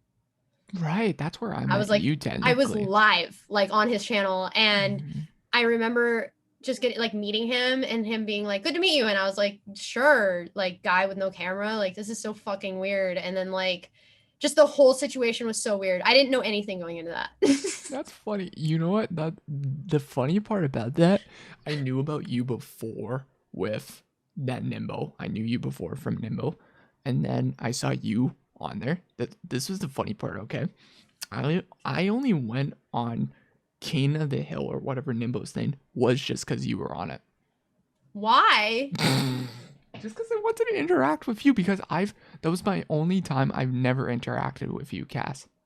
And even though I do I'm watch like you a all the time. stupid idiot on the internet. Like you don't have to interact with me. I don't even know what I was doing there. At least with like Gondok stuff nowadays, I'm like, I know why I'm here. And then I like get there and I talk about it. I literally like seconds before we went live on that show, I got really baked. And then I got baked while they were explaining the instructions, and then they just went live. And like, I remember literally just being like, I've never been on like a game show or anything on Twitch. I've never done any of this. I have no idea what the formats are. I don't know anything about the game rules. I have no idea. And like, they were like, it's King of the Hill. And I was like, I don't know what that is. Like, that's a show that like is on cartoons. Like that's what I know about King of the Hill. Like, it is literally Bobby Hill, and I love him. And like, I can quote references all day, but what is this game type? And so like halfway through that, I was like learning what the game was. Like, I literally had no idea what I was doing. Damn. And I asked Nimbo for the instructions like 12 times, and he was like so patient with me. Freaking hell. So that was my first attempt at just like being on a game show and not knowing what the fuck was going on around me, and not asking any questions before going on, and not knowing any of the people. literally me on any game show. I feel you, Grindheart. I I just didn't. don't know what I to also do. I didn't know anyone. Like, I I forgot didn't who know was on anyone. that. Yeah. I didn't like have comfort. There was no like person I was gonna see. I didn't have anyone to text like, how do I play this game? Like none of that was You should have happening. texted Nixie. I think she would have known. Yeah, Nixie would have known. Well, yeah, but that was the week that she was like huge, and I was like, whoa, dude, I'm gonna give her some space. Nice. I gave her like a week or two between that because I didn't really want to be the friend that was like, oh my god, congrats, now I want to be best friends and hang out. Like that's not because that was not about it for me. So it was like, what I did was I waited until her merch went live and then I bought it and then I did a whole model shoot for her and then I sent her that and I was like, I miss you. And then and that was good because it's like then I'm supporting her and I never want anything back in return, which I've told her. Um she's just awesome. She's like, if you want a real person, like I know you interviewed her. She is a I've known Nixie before she got big and everything. I knew her she's back in so summertime. real. She's so Like nice. she's We've, so real, yeah. so nice, so genuine, like Mhm. fucking hilarious, like all the time. Like I don't know, she's exactly who you'd want to Yeah. be your best friend. Like Okay, since she got big, she's been really more on big streamer mode and everything. She's really changed a lot of her personality on stream. It's kind of weird, but it's a I lot. like it. Like It's different. I But yeah. think that she's like evolved in a Hmm. sense into like her true form. Not, no, not Cuz necessarily. what you are on the internet is exactly who you want to be on the internet. Who she is in real life, like with her family and stuff, that's her there. But like her person on Twitch is whoever she makes that person. So like she's evolved that I guess, character yeah, per that's se. true because Yeah. technically she was already very raunchy and that kind Yeah. of stuff That's what I'm when she saying. was, but she upped it now, I guess, really. Exactly. So, That's what yes. I did Okay. too. Like I had so my content was just like very like exactly how I am when you hang out with me and then I just kind of like upped it. Like I was like, all right, now I'm just like I'm who I am but like on fucking caffeine. Um, you know, Yeah. I'm but like that too. I guess when you see me right now, it's like you still see a little bit of IRL me, but I'm just like a little bit more outgoing, I guess. On Sprite, that's true. She just has her Sprite with her. Yeah. Yeah. that is Hey, all I have. I wish I'd show you. I recently did the garbage. This is a full entire bin. I usually have a Pepsi's. I always show this off the odd time here and there, but yeah. I'm a big Pepsi drink. You good there, Cass? A big Pepsi. Big Pepsi, yeah, big Pepsi. Woohoo! Anyways, so yeah, that was my first experience. That's how I got to know Nimbo. And then from there, I was like, is this person like someone I want to be friends with or like what's their deal? And I think that like I forget how I exactly got to know Nimbo, but like it kind of organically just grew into a friendship because like we just started messaging and then all of a sudden we were messaging like every day. Hmm, So I don't that's know. Some cool. friendships kind of just blossom like that, you know? I feel that. I wish some friendships on Twitch are like that for me. I've not had that actually. I don't think. On Twitch? Yeah, on Twitch, I don't think I've had like, yo, how you doing today? Right? I've not had that yet. Dude, I get like, okay, so Claire, she's the bet. Like, oh my god, she's literally the. Why do I have like 12 fucking You good? Grubhub here? I didn't order Grubhub. Someone sent you a treat. Oh my god, someone sent me a dinner. They found Poggers. a way to do it without the button, and I love that. Ooh, that's cool and scary, I guess. No, it's like a treat stream where they can have it delivered, but I think it got delivered like an hour ago. Ah, big Oop. stock. How did you get to know BX Bullet? She turned me on to you, and loves you to death. Twitter message. What? That's what someone in the chat asked. How do you get to know BX Bullet, Cass? How did I get to know BX Bullet? Hmm. That was on that show. Right. I forgot about that. Right, she That was was on on the show. New show. Okay, so BX Bullet. I did not know if her and I were gonna mesh well at first, and neither did she. And I don't even care what I don't even care if she tries to argue that.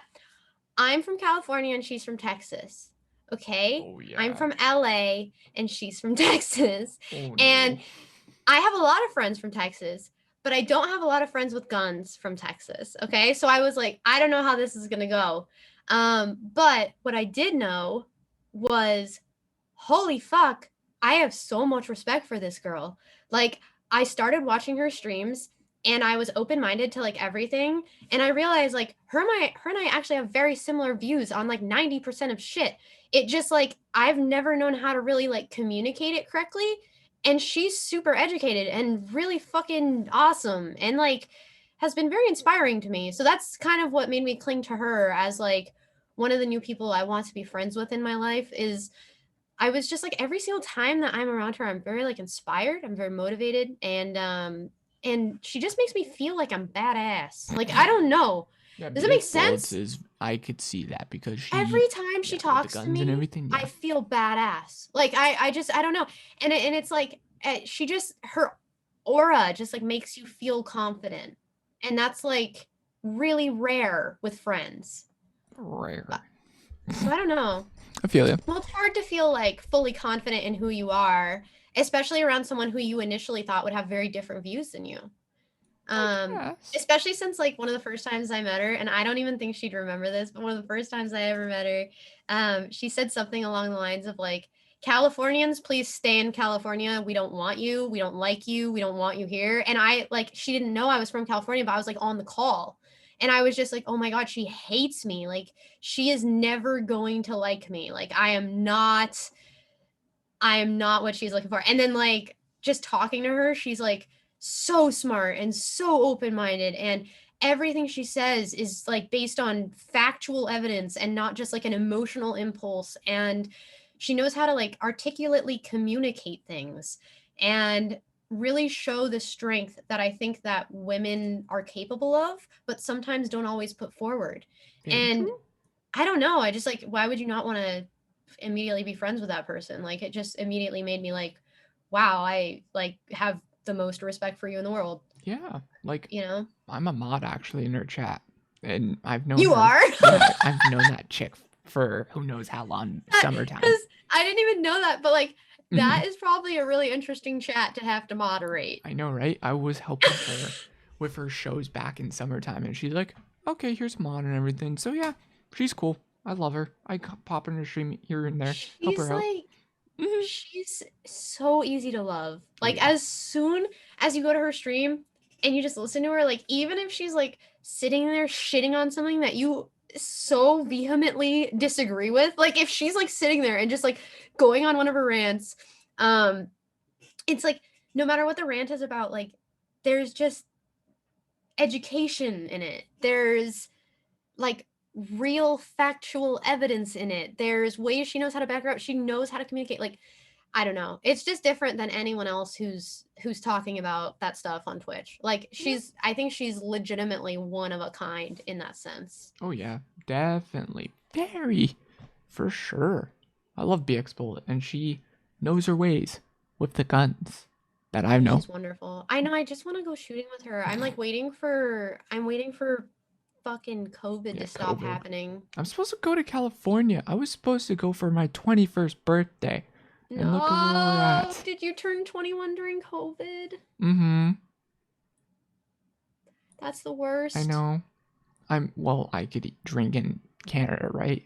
So I've been fine with that, but like Yeah, but still. I was supposed to go on a trip with my mom in January for freaking 21st birthday, and I can't freaking do that. Where were you going to go in California? I was just gonna go basically all the hot spots. So like San Francisco, LA, and all the beaches I know I was supposed to go to. I know the shitty places of like Hollywood Boulevard or whatever. I know it's a lot of like the touristy stuff. I know, but a lot of secular places we were supposed to go to as well. I forget where, but there's a couple places we wrote down. But yeah. It's really pretty, and I've lived here my whole life. I lived in London for 2 years, but that's pretty much it. That's like the only outside of California experience I had. Um, but LA is gross. I know that. I've Like heard it's so many really, talks about that. really gross. It smells like piss. That's what a lot of Yeah. people have told me. Yeah. I had a homeless guy pee on my foot one time when I was trying to walk home from work. This was back when I lived in downtown LA. Like it's legitimately like not chill. And then especially since like COVID, it's like It's been not worse, like probably. I recommend, okay, here's what I would tell you. If I was gonna hit California and hit the most beautiful spots, ready? So you gotta start south, you gotta hit San Diego. San Diego's fucking gorgeous. Yeah, I was supposed to go to San Diego. Yeah. Yeah, it's incredible. You gotta hit it. It's just like a must do. Go to the downtown and hit the beaches. Like do both of those. And then going up from San Diego, you'll want to hit Joshua Tree. If you want like a look, yeah, you want Joshua Tree. If you want to look at like what Californians actually go do on our vacation, that's what we do. Like we go to Joshua Tree because it's a desert with like a bunch of like rocks and cool cactuses and everything, and you can like rent little like yurts, in the desert and stay in them. But that's like an experience that is really, really, really fun, and we usually don't tell people from other states or from other countries. Okay. And then the other one, so you go set there, and then you want to hit more towards the ocean, hit Orange County. It's a lot of what? Heard a lot about Orange County. Yeah, that's where I grew up. So like hit Orange County. Yeah, hit Orange County. You'll want to go to you want to go to a bar in Newport Beach. You'll know why once you go. Just like take my word for it. Go to a bar in Newport Beach. Like every girl is like a 10 out of 10. It's like, and they're all like just like so excited to meet guys. It's you got to go to a bar in Newport Beach. It's insane. So hit that. Go to Laguna Beach. That's right next to Newport. It's like 20 minutes away. So hit both of those. You can do one road trip up PCH, Pacific Coast Highway, and you can hit both of those within 20 minutes. And then you'll go north and you can hit LA. I think you should, just because it's like you have to see it. Yeah, you got to see it, right? But I recommend you do Mulholland Drive instead of doing the typical shit, because Mulholland Drive I think turns into Hollywood, and that way you can see everything cool but also go up and see the mountains in LA and look down at LA versus just like in the city, like around the grossness, because LA is beautiful if you're like over there, so just like get up into a mountain and see LA. And then you'll go more north and you'll skip all of Fresno, skip the middle of California, skip that, and then go upwards. No. Even people from Fresno will tell you to skip Fresno. So just skip Fresno and keep going up. You'll eventually hit Santa Barbara, I think. It'll either be like Santa Barbara or I know that Santa Cruz is before that, but hit both of those. You'll want to hit Santa Cruz and Santa Barbara. Santa Cruz is like Amsterdam meets California. Then they call it Santa Danks for a reason. Like it's just hilarious. And then you want to hit Santa Barbara, and that one is really great and beautiful. And then go up into San Francisco and hit those like the typical tourist spots there. So hit like the bridge and everything. Yeah. But yeah, no, you definitely want to start San Diego and then hit Orange County, and then up from only there. Do like a day or two in LA. Well, yeah, that's true. Well, most of the things I think we're doing. And don't stay at the Cecil Hotel. Why is that? Don't stay at the Cecil Hotel. Can you explain why? You do not want to stay at the Cecil Hotel. It's just like don't. It's like one of the like highest crime rates in any hotel in the world is Cecil Hotel. And like essentially how it's laid out is it's kind of like a hostel where like you go there and you stay as a group, and it looks really beautiful when you walk in. So like people get really tricked into going, but it's like it's cheap enough for like drug dealers from other countries to stay there when they're in LA. So you get like really sketchy people. You don't want to go to Cecil. And like one girl just like straight up went missing. Like she was 21, from Canada. Yeah, no joke. Oh. I will talk to you again once we hit up Yeah, don't go to California. Cecil. Everywhere else is Okay. fine. Just don't go to Cecil Hotel. That shit's like actually because it looks like it's like $50 a night. It seems very affordable. Yeah, that's bullshit. We were thinking. I was talking to my mom, and she's like, "Yeah, well, let's go to hotels and everything." Nah, nah, nah, nah. We're doing Airbnbs and shit. Aiden, don't ruin the TV show for me. We're doing Airbnbs. That's what we're doing to keep it cheap and everything. Yeah, do that. Yeah. That's a good idea. You could, I mean, like, well, Airbnbs are still kind of expensive in California, Aw. but you know, it's more worth it with your mom. Yeah, I guess. And we're mainly going to beaches and everything, right? So, and Yeah. we're going by the beach sides and that. So yeah, makes sense. Also, Scarfo, I want to Oh, visit all LA peeps later this year. Nice. yes, Scarfo, you have to come visit me like ASAP, but Oh yeah. you know, What were give you me a gonna say? date. What were you gonna say before that? I don't remember. Damn. I know. My memory's about 3 seconds. Well, not really. If you talk about your job in LA and Well, yeah, all I can that. keep going if I'm on the tangent, but I can't start it over, I don't think. Maybe it's ADD. I really don't think so. Because like ADD is getting distracted with like another conversation in the middle of your conversation and then forgetting what you were talking about and moving on to something else. Maybe. My whole family is ADD, like diagnosed ADHD. It's probably ADD. Of all the years, you just don't get checked. All the years goddammit. I literally have just blamed pot. I'm like, my brain is gone. I don't know what's going on. Well, how long have you been doing pot? Since I was 16. It could have been the pot. It could have been the pot. Wait, how old are you now, Cass? 26. Oh my god, it's my 10-year reunion! I know exactly when too. I'm gonna light up in July.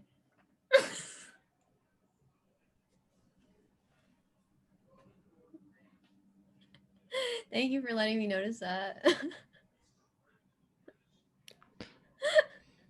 She's the most random I've talked to now, chat. She's the most randomest one. Which is good. I like that. Killing brain cells, exactly. All day, baby. I don't need them all. Get rid of some. Who's your Twitch crush? Guy or Twitch girl? crush. Guy or girl? Guy or girl? Yeah, I know your vibe. I think. Well, I've kind of made friends with most of my Twitch crushes, so I can't say that now because it would be a little bit creepy. That's fine. I've had a couple. But if we're talking about people that I don't know, I really. Do you mean romantic crush or like I just want them in my life forever crush? Because there's a difference. Like there's like who am I the most romantically The ones interested that you're in? gonna fuck. Oh, okay. Well, I mean, like she's my friend, but like Nixie. Okay. But that's obvious. Like Yeah, that's true. Everyone wants to fuck everyone. Nixie. So. But I don't think I ever would because I think it would be weird for the friendship and like, you know. But yeah, I mean, like that's like top of the list. That's top tier. That's exactly like who would be my type. Yeah. And then for guys, I don't know. I mean, Asmongold probably. I hate that, but probably. I'm like really attracted to his personality. Like I hate it. Like it's there's nothing about what people look like to me when I'm attracted to men. I'm not at all attracted to like the physicality of men. I'm attracted to the mentality of men. So like there is something unstoppable about that guy. So probably him. Okay. Interesting.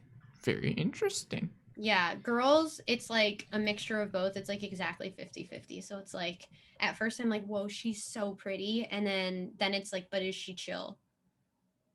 But with guys, it's like, are they chill entirely?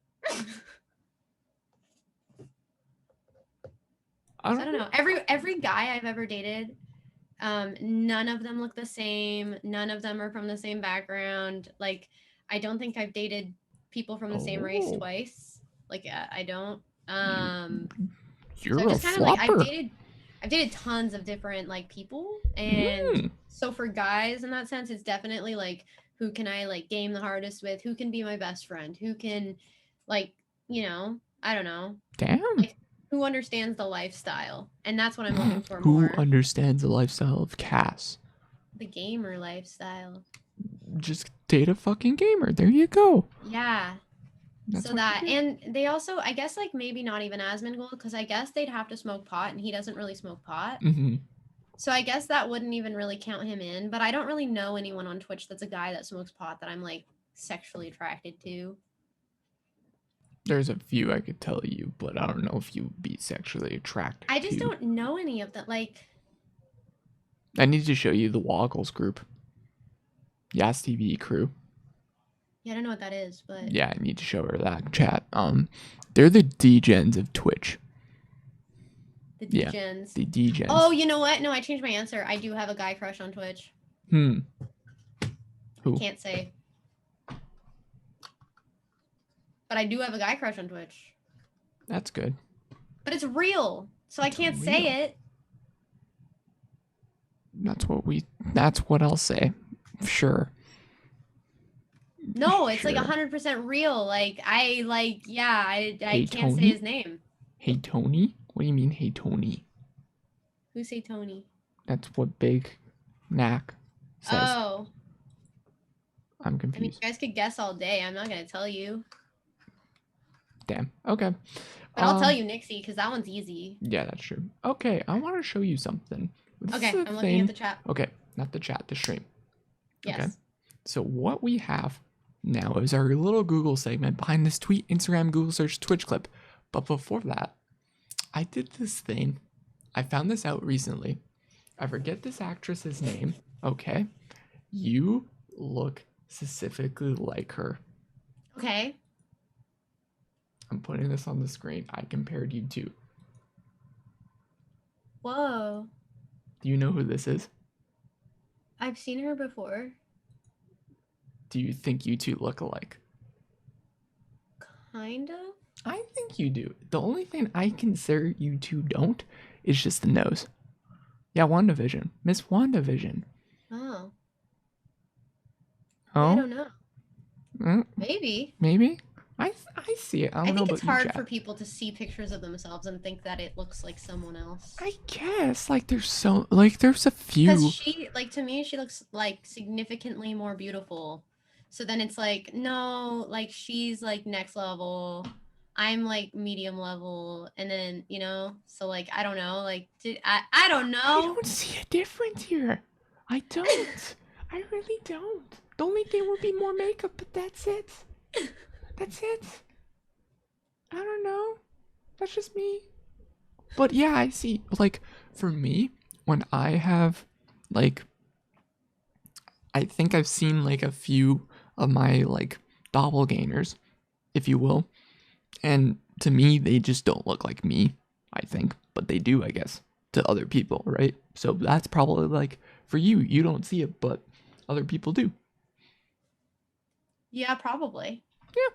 So that's what I got from. I always got, when I was a little kid, I had like red hair. And so I always got Lindsay Lohan. I don't when see she it. was normal, not now. Let me Google this right now. Right, we're doing this right now. Let's see. I haven't seen anyone that looks like me. Right, I can see it. Yeah, I can see it. All right, let's see. Do you look like Lindsay Lohan? Lindsay Lohan. Which one? Like red hair? Or what is it? Before Crazy? The original. The OG Lindsay Lohan.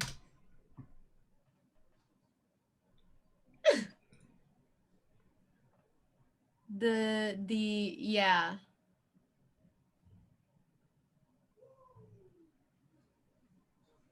Nah, I don't see it. Yeah. That's what I always used to get. Because I had red hair just like that. Also, she went to fucking jail? Yeah, she had some issues, man. I didn't even know that. Interesting. Yeah, I think it was like a DUI or something. So, this is interesting. You're the first ever person.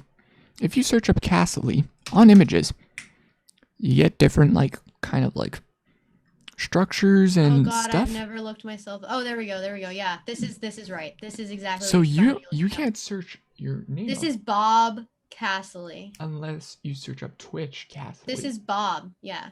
Unless you search up Twitch Cassilly, you That's don't show up. intentional. Yeah, I know. Wait, that's intentional? Yeah. Why? I don't need employers finding my Twitch.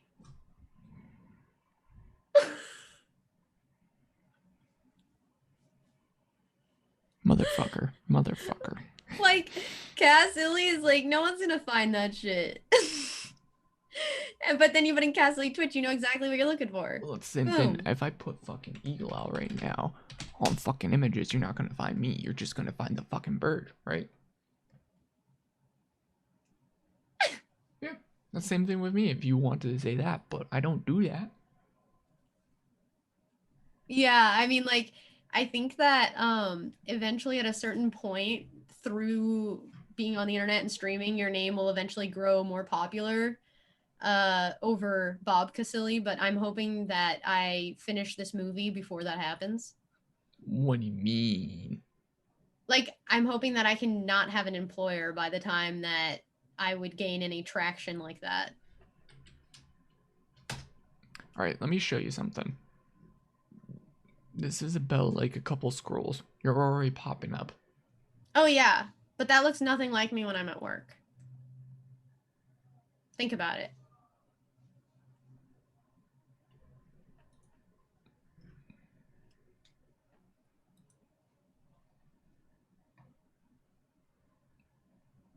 That's what I look like at work. Nah. Yo, let me just put on like a little bit of makeup. Oh, I'm not. This isn't This me, is so no. funny. It's like mostly ads from other people. I've never looked myself up. Yeah. You Well, can you go to Cassilly.tv. It's super outdated. Yeah, I know. You haven't even. Oh, you did one with Scarfo? I didn't know you did one with Scarfo. Yeah, of course. He's a homie. Poggers. Cool. I'll watch Dude, that Big later. Pog. That's Big Pog. Damn. Yes, the one with Scarpa was fun. That Yeah. one was just like two friends hanging out. Hell yeah. Oh yeah, that's like. Yeah, you barely even have makeup on, right? Yeah. Yeah. It was a good time. Good times. Good times. Well. Yeah, Scarfo makes you feel like at home. Like he just makes you feel like everything's gonna be okay. I don't know how he does that, but that is the vibe he gives off. True. And that's what I've known him for. Neopets add-ons will be lit though. Would've. I guess. But I want add-ons so that I can like fucking like have like things for my games while I'm playing like Cast Basher. I want to like fucking have like add-ons and that shit to tell me like when to hit the stick. I don't know if you ever played that game in Neopets, but it was the one where like the bird falls and then you have to like hit it with a breadstick. Oh yeah. Cast Basher. Yeah. Imagine if you had something that would like ding and tell you exactly when to hit it. That's a fucking sick Neopets add-on. That'll be a cheating though. That'll be cheating. Yeah, but the leaderboards are a joke now anyways.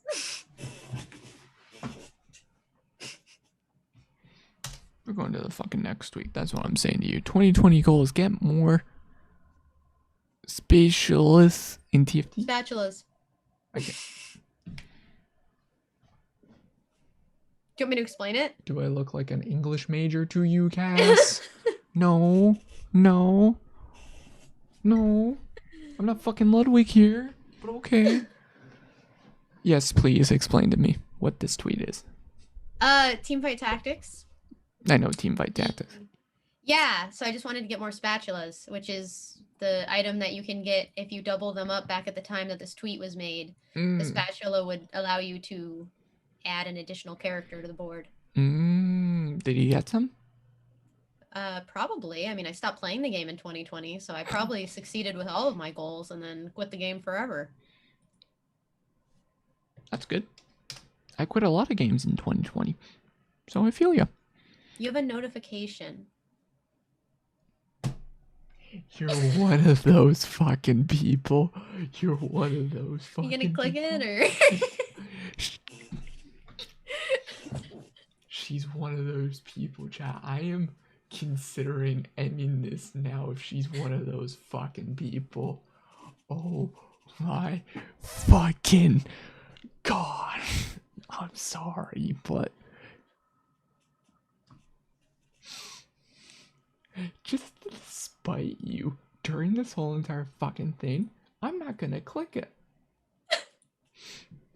Hate it when the spotlight leaves you on red. Stoplight.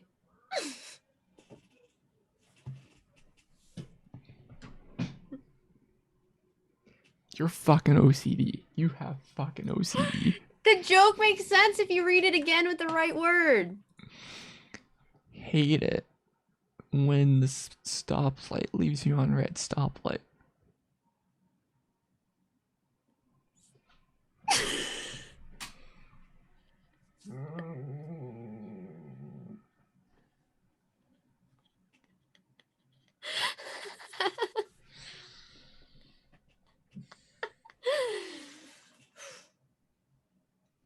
Next tweet. This is fire.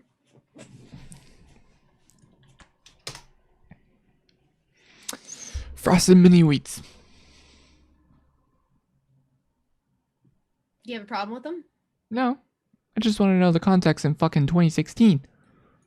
That's it. I just wanted frosted mini wheats. Did you get them? At I don't fucking know. 8 o'clock at Probably. night? You don't remember?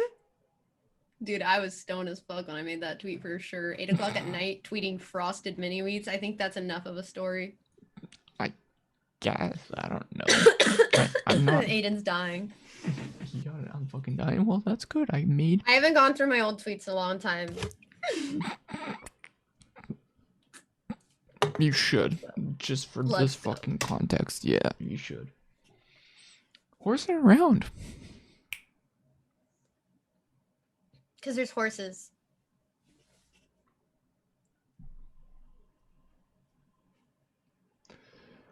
What were you doing here? I was visiting the horses. But just visiting the horses like you I was on a were road doing- trip and there was horses, so I pulled over and I took this picture and then I posted it and captioned horsing around. and then I said horsing around. Because that's what I was doing. You were. Yeah, better. You had better tweets at 2016. Okay, I got you. I got you.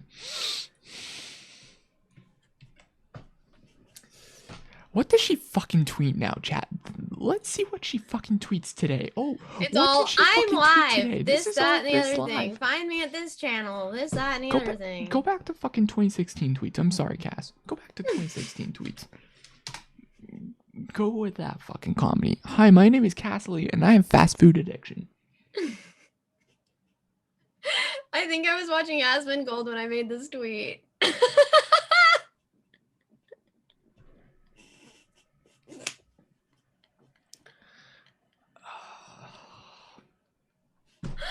Oh, these are fire. That's all I got for you. You bang that These out. are Holy these are shit. bangers. That's all I got for you for tweets. All right, we're going. Dude, I have 1 like on all of these too. That's the best part of the tweet. That's the meme. That's the meme behind the tweet. Instagram. There I am. Cactus.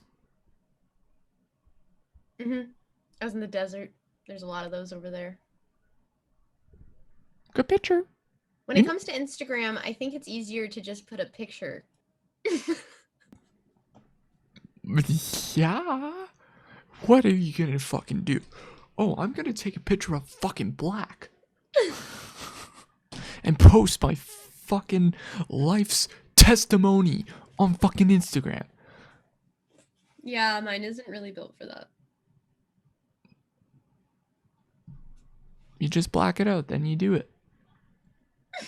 There you go. There's. God, fucking damn it. What?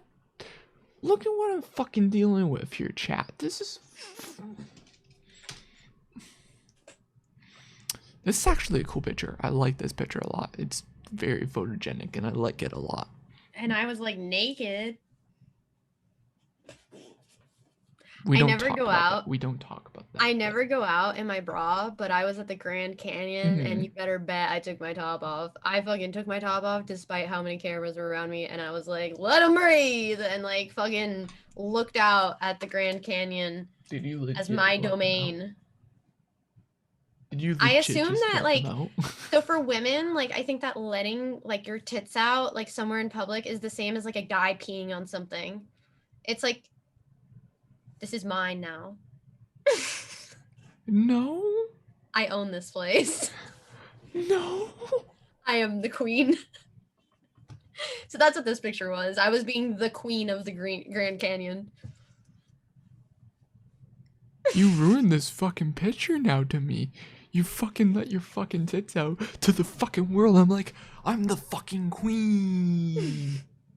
Dude, only the Grand Canyon. I'm never going to the fucking Grand Canyon. I'm gonna be remembered. Hey, this fucking person on fucking Twitch went into the fucking Grand Canyon's like, I'm the fucking queen with her fucking boobs out. Grand Canyon's ruined. I've for done me it while now. camping as well. I don't want to know the camping spot. Don't tell me. Don't fucking tell me. Because I don't want that place ruined as well. She's got a point. Ruined? You'd be lucky to catch a glimpse.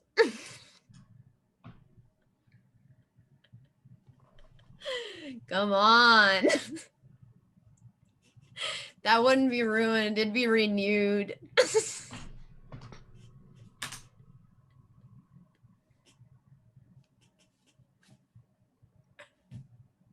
Look at these. Yeah, look at these mountains. Mine are more like speed bumps, but check them out.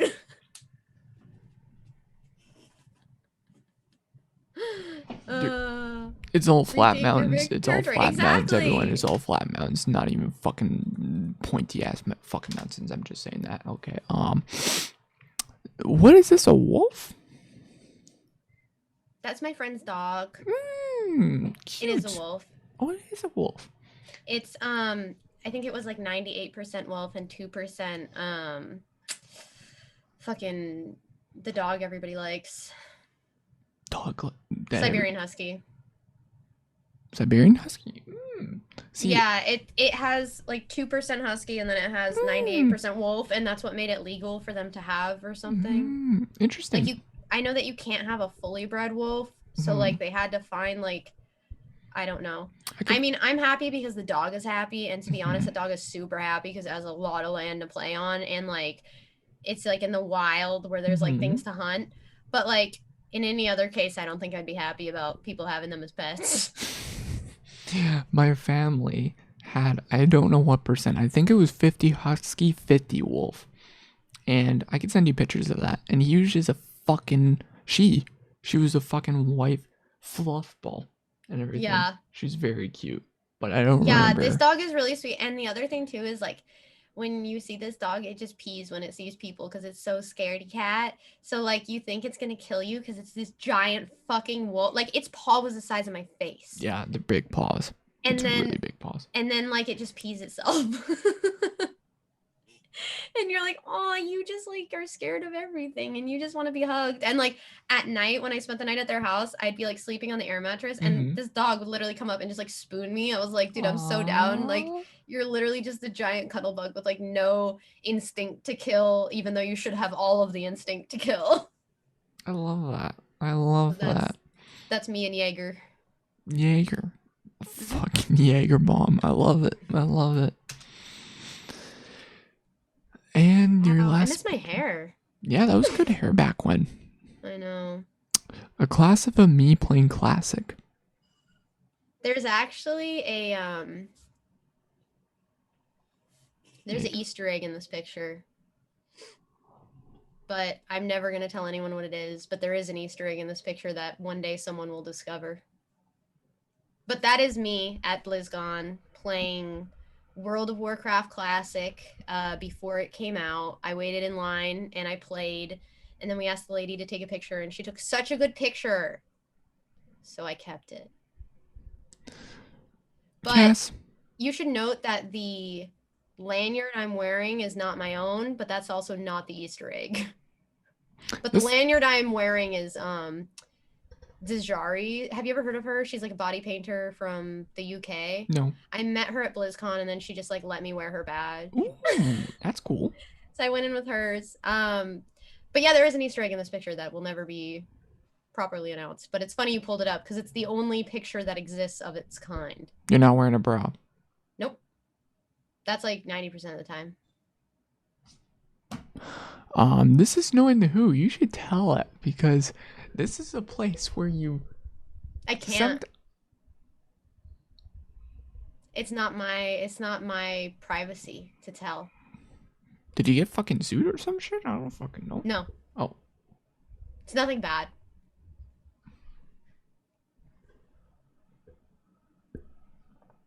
Aiden, DM it to me later, okay? Or Cass, just DM it to me later, okay? I won't expose it on stream. Just Aiden does know what it is.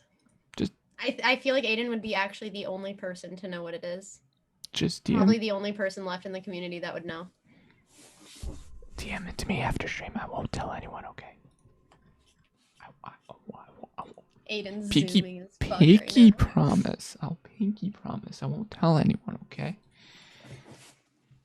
I won't. I'm a full. I'm a real one. Real one. Hell yeah. All right, we got Twitch clips for you. Okay. Oh god, here we go. Fuck hell yeah, whoa, fuck hell yeah. Oh, this is a funny one. Oh, this one's good. Fuck hell yeah, whoa, fuck hell yeah. I say fuck yeah, and then I wanted to say hell yeah. Fuck hell yeah. Just Fuck hell yeah. Fuck hell yeah. That's it. No context for fuck hell yeah. I forget what we were talking about, but I tried to say fuck yeah, and then I said hell yeah at the same time, and so it came out as like fuck yeah, and then I had to correct. You laugh at random points too, and I love that about you. I do laugh at random points. Doc fucking calls me out for it all the time. It's nice. It's cute He's and always sweet. like, oh, Cass has been hitting the bong. She's laughing again at nothing. Like, you fucking ass. He's such a good guy. I know. Well, That asshole. yeah, Doc's ever gonna watch this. You just called him a fucking asshole. Dude, he would know exactly what I meant. Forget about what? Oh my gosh, god damn it. God damn it. That's all I'm gonna say. Don't fuck with Dottie. Stuff so that we can move another house. Yeah, Dottie. Hi, how are you? I remember this one. When you see rain puddles, don't you just want to jump right in them? Why does she look so fucking evil, dude? Screen cap. I mean, but like, why did they give her that expression? Like, as somebody in animation, like, why was that timed there? Sometimes I jump in puddles. I was like, oh my god, Dottie, like, fucking chill with your puddles. It was just shocking. You know what's shocking? This fucking interview. Why? I had no comeback for that. Fuck. I had no comeback for that. See, you're a bundle of joy, and I love you. I love you. Thank you. Mm-hmm. Oh, this one? Guys, get the freaking tissues, alright? Get the fucking tissues out. Here we go. I don't know which one this is. What Here is we go. this? Oh god. That. And then the ramp on top. Oh, is this the dog? That. There we go. Where's the similar part? Puppy! I know I killed a dog at some point. It made me really depressed. Puppy. My dog. Oh no. I was trying to tame him so that he would come back with me. No. My That dog. was funny. You just said puppy. Something I'm giving up on you. Oh, I was building the ground like for him. Like I wanted him to survive. He just said eat it to you. He didn't want to deal with your shit. I almost added it to the clips. Add it to the clips. Add it to the fucking clips. That's what I say. Add this to the fucking clips. Goddamn. Let me check. Old school rooms game. We gotta get You're a it. girl? I don't know. Let me check. I don't know what this is. Just kidding. Oh yeah, I know what this is. Yeah. Why do people always that? So, like Aiden always says that. He's always like, "You're a girl." So finally, I was like, I don't know. Let me see. Yeah. It's always me. Yo, dudes, I'm a dude. Yeah, let me do that. It's fucking weird. It's fucking. Well, you can't assume nothing, I guess, on Twitch. I don't know. You get a double check, right? I would. Maybe. But, Who knows? You know. you know. Honestly, they did a fucking good job. I'm just gonna say that, but okay. Okay. Is that Grandma? Cass's favorite moment. Typing? Hi, Grandma. I love you. Thanks for coming by. Oh my God! Yes. My I grandma. hope you had a good day. Don't order things off QVC. I love my grandma. Trying dude. to quit that. She came by okay. the chat. She's all like, "Hey, it's your grandma." I was like, "Grandma!" And then I just got really excited and like started freaking out. Don't order shit off of QVC. What the fuck? She doesn't need to keep doing that. What is that? QVC is like a TV station where you can order like on-demand things to your house. Mm-hmm. And they rope in old people because it's like only stuff old people would want or things that seem good for your grandkids, and it's like clearly targeted at them. So my grandma was fuck. ordering like 10 packages a day thinking she was like doing the right thing, and like we had to make her stop ordering from QVC. And then there was one time, this is a real fucking story. So the QVC website allows the customers to call in and talk about how awesome the product is, obviously, for obvious reasons. So we had been trying to get my grandma to quit using QVC. My uncle was living with her at the time, and she was getting like several packages a day. Like it was not good. And so we tried to get her to quit. My uncle left the house one day and comes back, and she's watching QVC, and he walks in and he's like, "Mom, what the fuck are you doing? Like, stop ordering this shit. Like, you need to stop ordering QVC." And she's like, "Shh." And then you hear on the TV, "Ma'am, are you still there?" It's my fucking grandma. She's called in to tell them about how much she loves a product. My uncle is there to tell her to stop watching, and she's like, literally like, "Shut up, they'll hear you." She's like trying to like tell the QV. So that's why I say it like, "Grandma, quit the QVC." Has she quit? Probably not. Who knows? Poor grandma. Oh fuck. Not the fucking grandma. She loves that shit. It's like, it's all like, you know the gifts your grandma gives you, or like an old person would give you. It's like, here's a flashlight with 8 tools on it, and like your grandson is gonna love it. And like people like my grandma like eat that shit up. They're like, "Yeah, then he'll have tools and a flashlight. He'll never be in danger My again." grandma And just like, gives me fucking chocolate. That's all oh it no, is. dude. I've always, like, everyone I've ever known, all my friends, all their grandparents give them like multi-tools. It's just like they think it's gonna help you. My grandma just wants me to fucking eat till I'm fucking Dude. dead. Dude, I wish that was my case. No, mine is like, here's a new light with a different screwdriver on it. I'm with you. But anyways, so when she stops ordering off QVC, she gets us good shit. Like, she'll actually get us good gifts. So we tell her, like, stop doing that shit and just look for the gifts you want to get people, and then get them the gifts. Because if you're looking on the TV and you're just seeing shit, of course they're gonna sell it to you, you know. So I feel that's the QVC remark. fucking QBC remark. Fucking no. All right, Cass. Let's cut to the fucking chase. How's life growing up? Your childhood. How's life growing up in my childhood? Mm-hmm. Well, I have a little bit more time. I'm just giving you a heads up. Okay, in the morning. I want to know, what is your cutoff? I would say 10, but it's 10, so let's say like 10:30 my time, so like 30 minutes. Okay. Okay. It's Sounds good. soon, I know, but Yeah, I'm sorry. we I got haven't you. had That's fine. dinner, and yeah, I gotta I eat. get you. I get you. All right, do the short version of. Let's cut to the fucking chase then. Let's do it. Let's do short version So of that. childhood, it was I don't know, it was weird. We talked about it a little bit in the beginning of the call where like I grew up with a family that was like kind of known in the city that I was from, and so it was a weird experience for me. I had a dad that was really poor, and my mom's family was incredibly wealthy, and I split my time at their houses.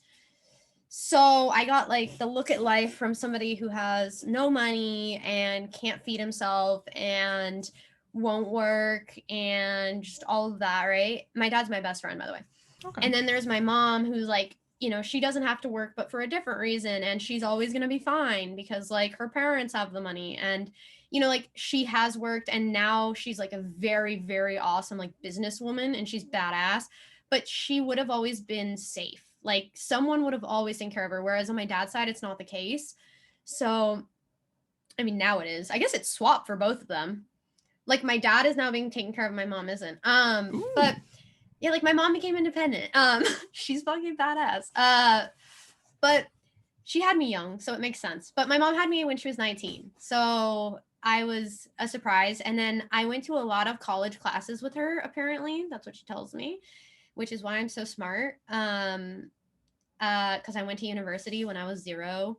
Apparently, they let my mom take me to the classes since I was like too young to be at home alone, like away from her or something. But she still wanted to go to Well, yeah, class. back then, right? Yeah. Yeah, so I was just like in the class with her. So, so I can technically say I have an acting degree. Did the whole thing. So that was my early childhood, and I was raised mostly by a woman that wasn't in my family actually, and her name was Mona, and she was essentially like the person that I think I have always been closest to and will always be closest to. She was like my whole world. And she passed away when I was like 12.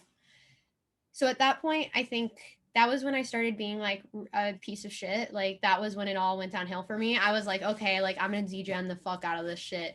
And yeah, I think like so I had 1 year in my life. I was actually just telling Aiden this. I had 1 year in my life where I lost almost 12 family members. And I was like 12 years old. So it was a lot for me. I lost like my nana and both my great grandparents and my my cousin's mom died in a random car crash and there was like a bunch of other stuff. And so it was like a lot of my family just like dipped.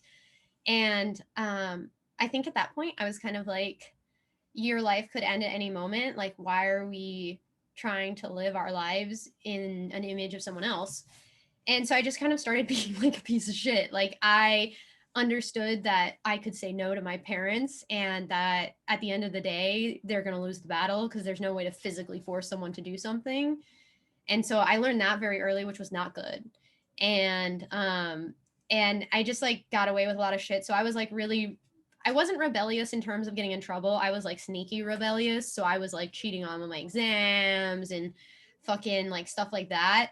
But yeah, I think I just did it because I was over it. Like, if you have someone that's like as close to you as your mom, like someone who's like actually raised you, I think like if they pass away when you're 12, you're pretty much just like over it. Like, and I think for a few years you're just kind of over it because it's like, okay, well, who is my new authoritative figure, and do I accept them as an authoritative figure? Accept them.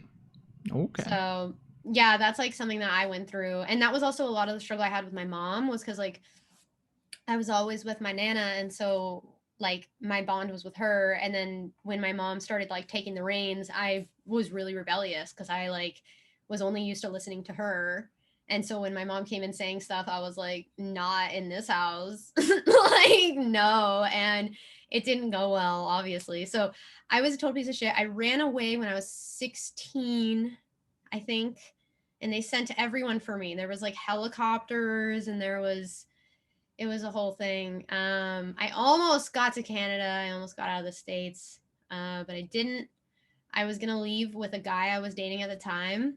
who, unbeknownst to me, was a child molester, but I didn't know because I was young and I was foolish. I started dating him when I was 13 and he was 19, and I didn't know.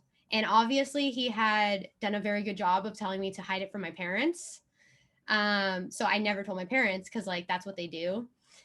And then when I was 16, I thought I was going to run away to Canada with him and we were going to start a life and fuck all this nonsense. And then my family called him and said that they would not only throw him in jail, but like make sure that he's finished for the rest of his fucking life. Like he will never have a good day again. And so he returned me home. That was pretty much my whole childhood. He returned me home. I was really mad at him. And then I figured out like when I was like 21 how wrong it was. But I was pretty in denial until then because I thought like I was in love. With a fucking child molester. He talked to me about like, he's like, we're gonna have a daughter and blah, blah, blah. He was 19. So like, I didn't think it was a child molester. I just thought I was like a cool 13-year-old that got like an old boyfriend. But like then when he was like 21 or 22 and I was 16, that's when it started getting weird. And I was like old enough to understand what was going on. I've never talked about this, by the way. This is all content just for you. That's cool. But yeah. Yeah. So I don't know. And like, honestly, I don't know what effect that's had on me, like in my life. Cause I don't think I've ever talked about it until right now. Well, I was going to go into like, something, like your deepest, darkest memory or / biggest event. My first kiss. Dude, my first kiss is like my worst memory I think I've ever had. And like, I was there when my Nana died and my first kiss was like way worse. Like, I was fucking there. It was with that guy. With the fucking child molester? Yeah, it was like, we were at the mall and he had like this is also creepy now that I'm thinking about it.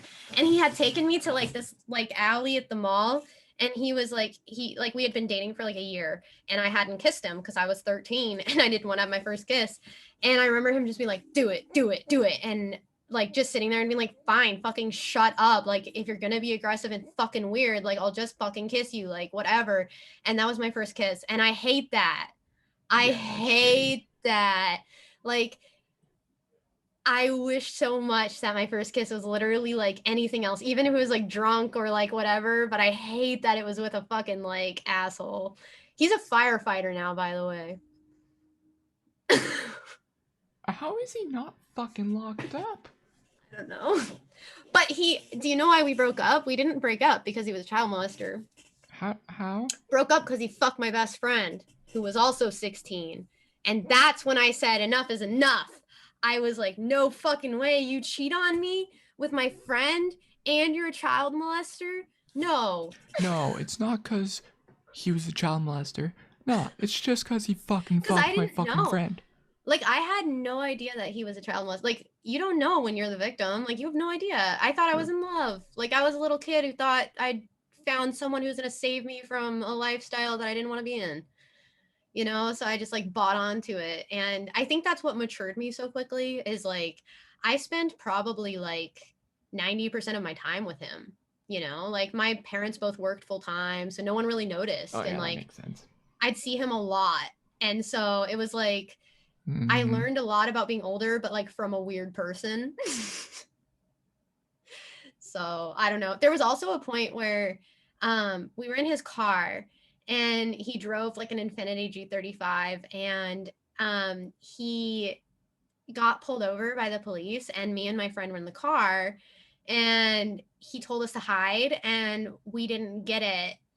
And it wasn't until like years later that I realized we were hiding because we were underage kids and he has no relation to us. He was like 21 at the time, 22. So I was like, whoa, dude, I thought we were just hiding so that we didn't get in trouble. Cause like, that's what he told us, you know? He was like, hide so that the cops don't see you. We're like, okay. Fuck.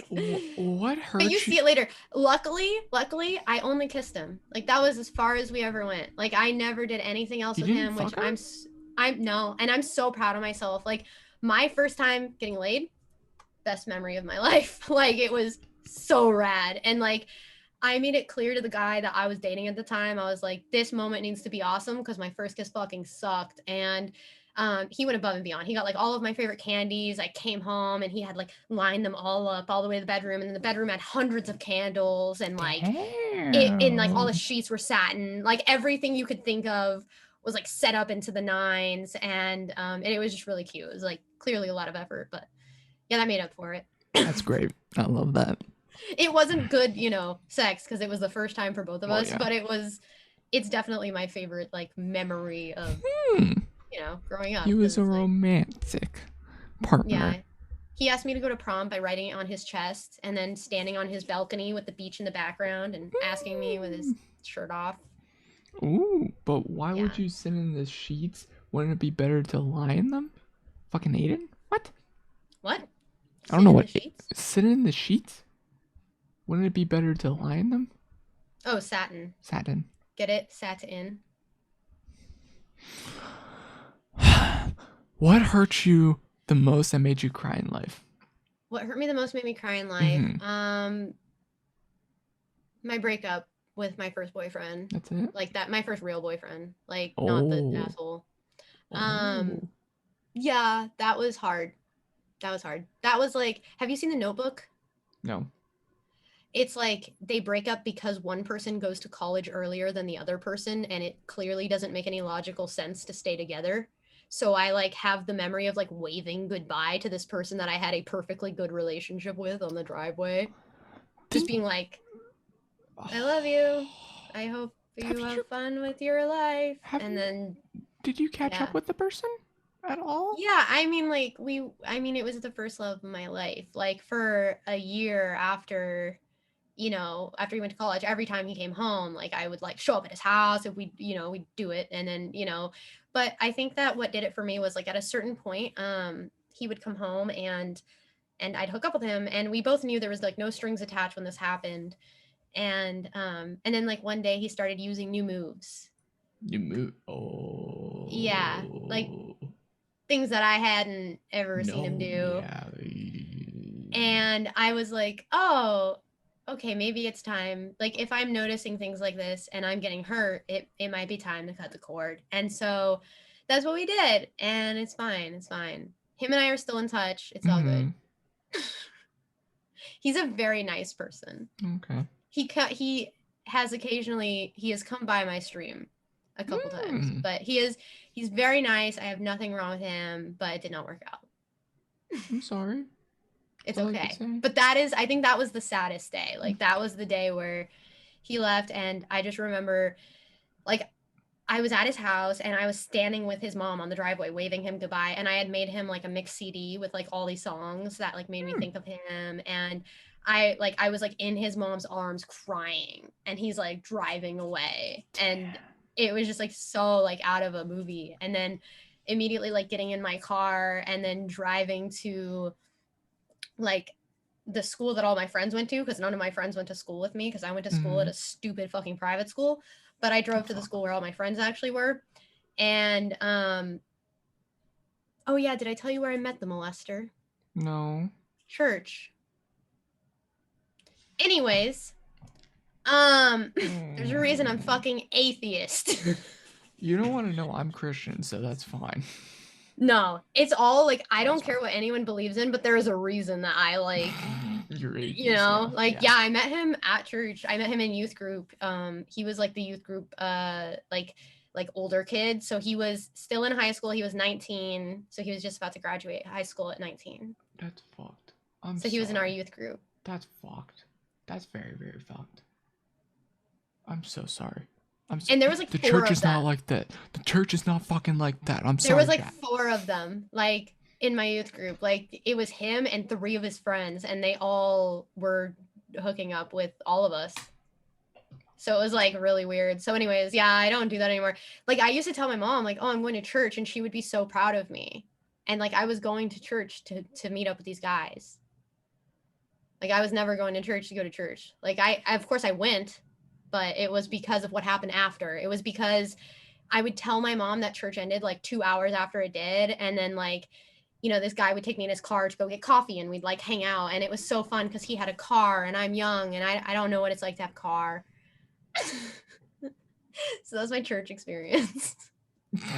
Your church experience. I just lied to go to church. Okay. Yeah, and then I went I went to all of them, and like I've read the Bible like cover to cover several times. I mean, I'm not a hypocrite. Like I know what I'm talking about, but yeah. Praise I met Jesus him on at her. church. Okay. Fuck. Oh God. Oh, So, and man. he still goes to that church. So do all of his weird friends, and so do my old friend that ended up sleeping with him. Like they're all still hanging out. So I don't know. It's a weird world out there. You just have to like get on Twitch and find normal people. Yeah. Okay, we got. I think. Said I was an open book. I could see. I could see that. We got about 3 more questions for you. Let's go. Okay. What is something that you're trying to overcome in life? Something I'm trying to overcome in life? Mm-hmm. I think right now, well, a couple days ago I had like a really bad mental health day, but that's not really something that I guess I'm overcoming just because I've accepted that sometimes I'm gonna have bad days. And that's okay. But I think like, oh, you know what it is? I am really, really reactionary when the person asking the question means a lot to me. So like if it's like my mom or like Yeah. someone else, I'm very reactionary in like a negative way. Like I always think that I'm being like kind of attacked or like that someone's gonna turn on me or like I hope something's I'm gonna not happen. like that for you. No, but it's like whenever I have a built up relationship with someone and then they get mad at me, I just like am very reactionary. Like I'll be like very snapbacky, very like sassy, very no filter. And that's something I've been trying to work on is like I don't want to just snap at my friends, obviously. And there's no but to that. Like I just don't. I was gonna say but there's no but. I just don't want to do that. Like I did it to my mom a lot when I was a kid, mostly because, it's like that's kind of what you do. And it was like habitual. But I carried that into my adulthood and kind of like still, in a sense, do that where I'm like, what you said just gave me a lot of anxiety. And now I'm going to shut down the entire conversation and tell you the 30 reasons that it's stupid that we're even having the conversation, which is not a good idea. Ever. I just did that today. Like that was literally speaking from like 3-hour ago experience. Shit? That's what I say to you. Shit. But like I was thinking about it before I went live because I was like, I gotta stop doing that shit. And then you asked me, what do you need to stop doing? I'm like, that shit. That like, shit. That shit I just did. Because then it's like, I don't know. When I get told things that are like negative about me, I just like, I don't care if it's a random person or if it's like, even if it's a friend, like I don't really care. But if it's someone that I've like known for like 20 years and they say some negative shit to me, like I handle that shit really bad. Like I do not deal with that well at all. Like I just get really defensive and then I start throwing punches back, which is like not the right way. But I don't do it when I'm not attacked. I only do it when I'm being attacked. So there's no reasoning, however. Come at me, Cass. There you go. Hey, Tommy, hope you're doing well. What? Okay. What is something that no one knows about you that is TOS friendly, of course? And Something I that mean no one knows about me. nothing. Not even Aiden. Not even Twitch knows. Not even your parents probably even know. I feel like I should save that. No. What's something that I don't know. I'm a really open book. I have no idea what would be like something no one would know. Mm-hmm. I guess since I haven't met anyone on Twitch, like my farts smell like baby poop. That's something that no one would really know because you'd have to smell it to know it. Not something like that. Oh no, I know what you're looking for, but I honestly think that might be the only thing people don't know. I'm a very open book. Aiden is an OG. Aiden knows all. No, Aiden does know all. Like, I'm trying to think of something Aiden wouldn't know, and it's probably like the smell of my fart because like we've never met in real life. There has to be something Something. without being farts or something. Everyone else is like very like PC on the internet, very like careful, and there's a lot, but I don't I'm really not hide about anything. I'm not about that either. I'm liberal or Green Party or if you will. So Yeah, I don't really hide anything, so I don't know. Oh, here's one. Oh no, maybe they do know that. well, you could check. My first sexual encounter was with a girl. I don't know if Aiden knows that one. Pause champ.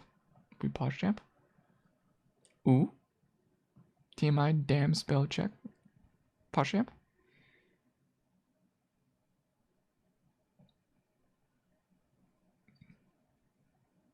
But I don't know. Might have heard it, but I didn't know. There you go. Ha! That's something. Was it good? We were really young. I was, I think like 5th grade, and she was 5th grade, and we both had a crush on the same guy. And he was a dick. He was a dick to everybody involved. And so one day I was at her house, and I had learned how to make myself happy. You know what that means? TOS friendly. I had learned how to make myself happy like at like 3 years old. Like it was actually like stupidly early, and it's not healthy, and like don't let your kids do that. But I was doing it every day habitually since then. That's definitely something that nobody knew. But so I just like showed her how to do it low key, and she was like into it, and so she like tried it on me, and I was like, all right. And then like that was my first sexual encounter. I think I was like 9 or 10. She was too. She was like 9 or 10. She's a cool person. We're still in contact as well. Tommy, this is a person that's been in the acting realm, so it makes sense. Honestly, I'm not shocked, but I'm more concerned. So here's the thing. I actually blocked out that memory until I came out as bi. I didn't even remember having that memory. And then I came out as bi, and I was like, wait a minute. Of course I'm bi. Like, I forgot I did that. I just never thought about it as bi. I thought about it as like I was like teaching her how to like, you know. Oh yeah, I'm teaching her, right? Yeah. Play with her sure. beans. Yeah. And I was like being a homie, but in reality I was like attracted to her, and I didn't like the guy, I liked her. And it all made sense when I got older, but didn't make sense when I was that age because I didn't know what liking girls was or if it was allowed. Back then, yeah, right. Yeah, I mean, like you're so young, you don't know, and you're just like, wow, this girl. She was a 10 out of 10. She was smoking, so it was like, she still is. She's great, but She modeled? I think she did modeling for a bit, but I think she ended up in porn.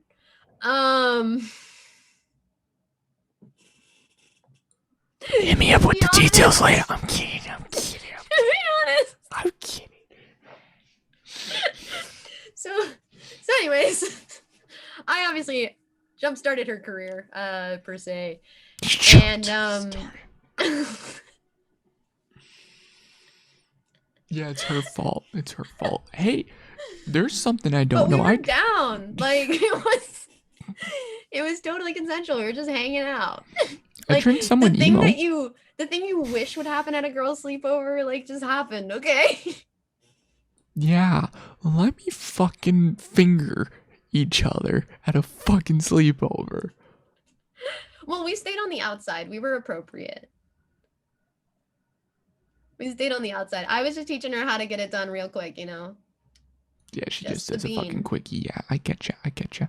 Just the bean. Eagle, I'm gonna go grab a drink. I've been sober for 8 months. I think it's time. Oh, fuck. You're breaking Tommy. Tommy? No one ever invites me to be interviewed, and I think you're learning why. And I'm still gonna ask you for an extended one in 2 years' time, because I've still have so many questions I've yet to ask you. And you gotta go, so I get you. But there's only one more thing I have to, well, technically kind of 2 things, but still. Do it. One more thing. Describe yourself with one word. What would it be? Cute. That's it? Yeah, I Just think I'm cute? cute. I think that my aesthetic is very cute, and I think that when I really want something, I can be like really cute and just like really fun and like I don't know, just like really cute. So cute.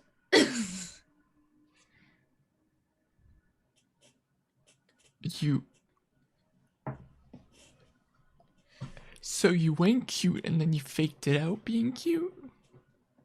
I can be like a really good e-girl. I mean, like, you know, it's like not like if I just like needed the money, like I could like really try and be from California and just like be me. And like, oh my God, like I think that everybody that follows me is just amazing and like so cool. And like, oops, you know, I might I need grew up around this. Yeah, that's true. That's very, very true. I might get you on here more often. I'm Like, awful. I get you. I give her get you. that. California life. Yeah, Big Nasty is right. Walk the Like, line, Eagle. My ticker might not take it. Give her fits. I might need a video for research. Aiden, you motherfucker. It's just a term used in my community. Oh. Is there anything you want to say before you go? Shout out yourself. What do you want the people to know about you? Oh, thank you for the bitty big nats. he wants me to do the thing. Are you okay if I do the thing on your stream? What's the thing? The Nimbo thing? Hold on. 1 second. I've never done this before. 1 second. Hold. There you go. Have fun. Thanks, Daddy. Is that it? Yep. It? Yeah. Oh, I just ruined the thing. Okay. Wait, I need to change quality, he says. Yeah, I need to change quality. Exactly. I need to do this. There you go. Back in your box. Back. Shout out yourself. Let the people know about you. Hi everybody. My name's Cassilly. I am about 10% of what I just, you know, exasperated. When you come to my channel, I'm usually a lot more high. Just trying to be chill here. But I pretty much just play OSRS, and honestly, I'm just really grateful to be here. Thanks for having me, Eagle. I don't know if you know this, but this is my first I think it's my first Twitch one-on-one. Oh shit, really? I think so. I might have done one with Ink Bites, but I can't remember. But I think that was, you know, at least 8 months ago. So Damn. this is fun. Thank you for having me on. Yeah, honestly, Cass, I want to do this with you in 2 years or 3 years time. Yes. Because that's what I do. I do extend it and see how they're doing after the fact and be like, hey, what's new, right? You're right, Eagle. I followed her. I'm in. Yeah, I mean, great show, guys. Interesting and very honest. Props to, yeah, honestly, come in here, guys, if you want for more. We'll do more. We do have Whack on Tuesday, but yeah, Cass, who do you want to host / raid? Oh my gosh, I love that. I do that too. Let's see here. Also, I'm down if you ever want to interview me. No one has interviewed me either. So that'd be awesome. We take both each other's virginities for podcast one-on-ones if you want. Yes. That would be kind of cool. Good. That'd be kind of cool. That would be kind of cool. Mm-hmm. Okay, so we could let's go to Zushi just because he was hanging out. Can you post it in chat for me, please? Yes, I can. Old man is on? Indeed, old man is on. Oh no, I put a plus at the end. Don't use that one. Don't use that one. Wait, use that one. No, nope. Just post the name and you went green. I know, I always do.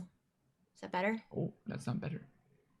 It's not? It's not better. That's okay. We're ending green. anyways. Just post the name, not the link. She alien? Dude, I'm going back to space. Oh, you're good. All right. I didn't do anything, but that's cool. There's the name. There we go. Thank you. Well, thank you so much, Cass. Is there anything else you want to tell the people or no? I think, obviously, if you guys aren't following Eagle Owl HD, you should be. He is a great guy. He is good people. He is nice people. He is literally a new friend that I am going to bother the fuck out of because he's now on my friend list. Um, I'm on her hit list, chat. Fuck. that's pretty much it. Okay. I appreciate Just it. nice Also, things Aiden about you. followed. I love you. Love you guys. We'll I talk love more. you too. We'll Sounds talk good. more. DMs, everything. We'll have fun. We'll play some Sounds games. good. Sounds good. You better show me some RuneScape, I guess.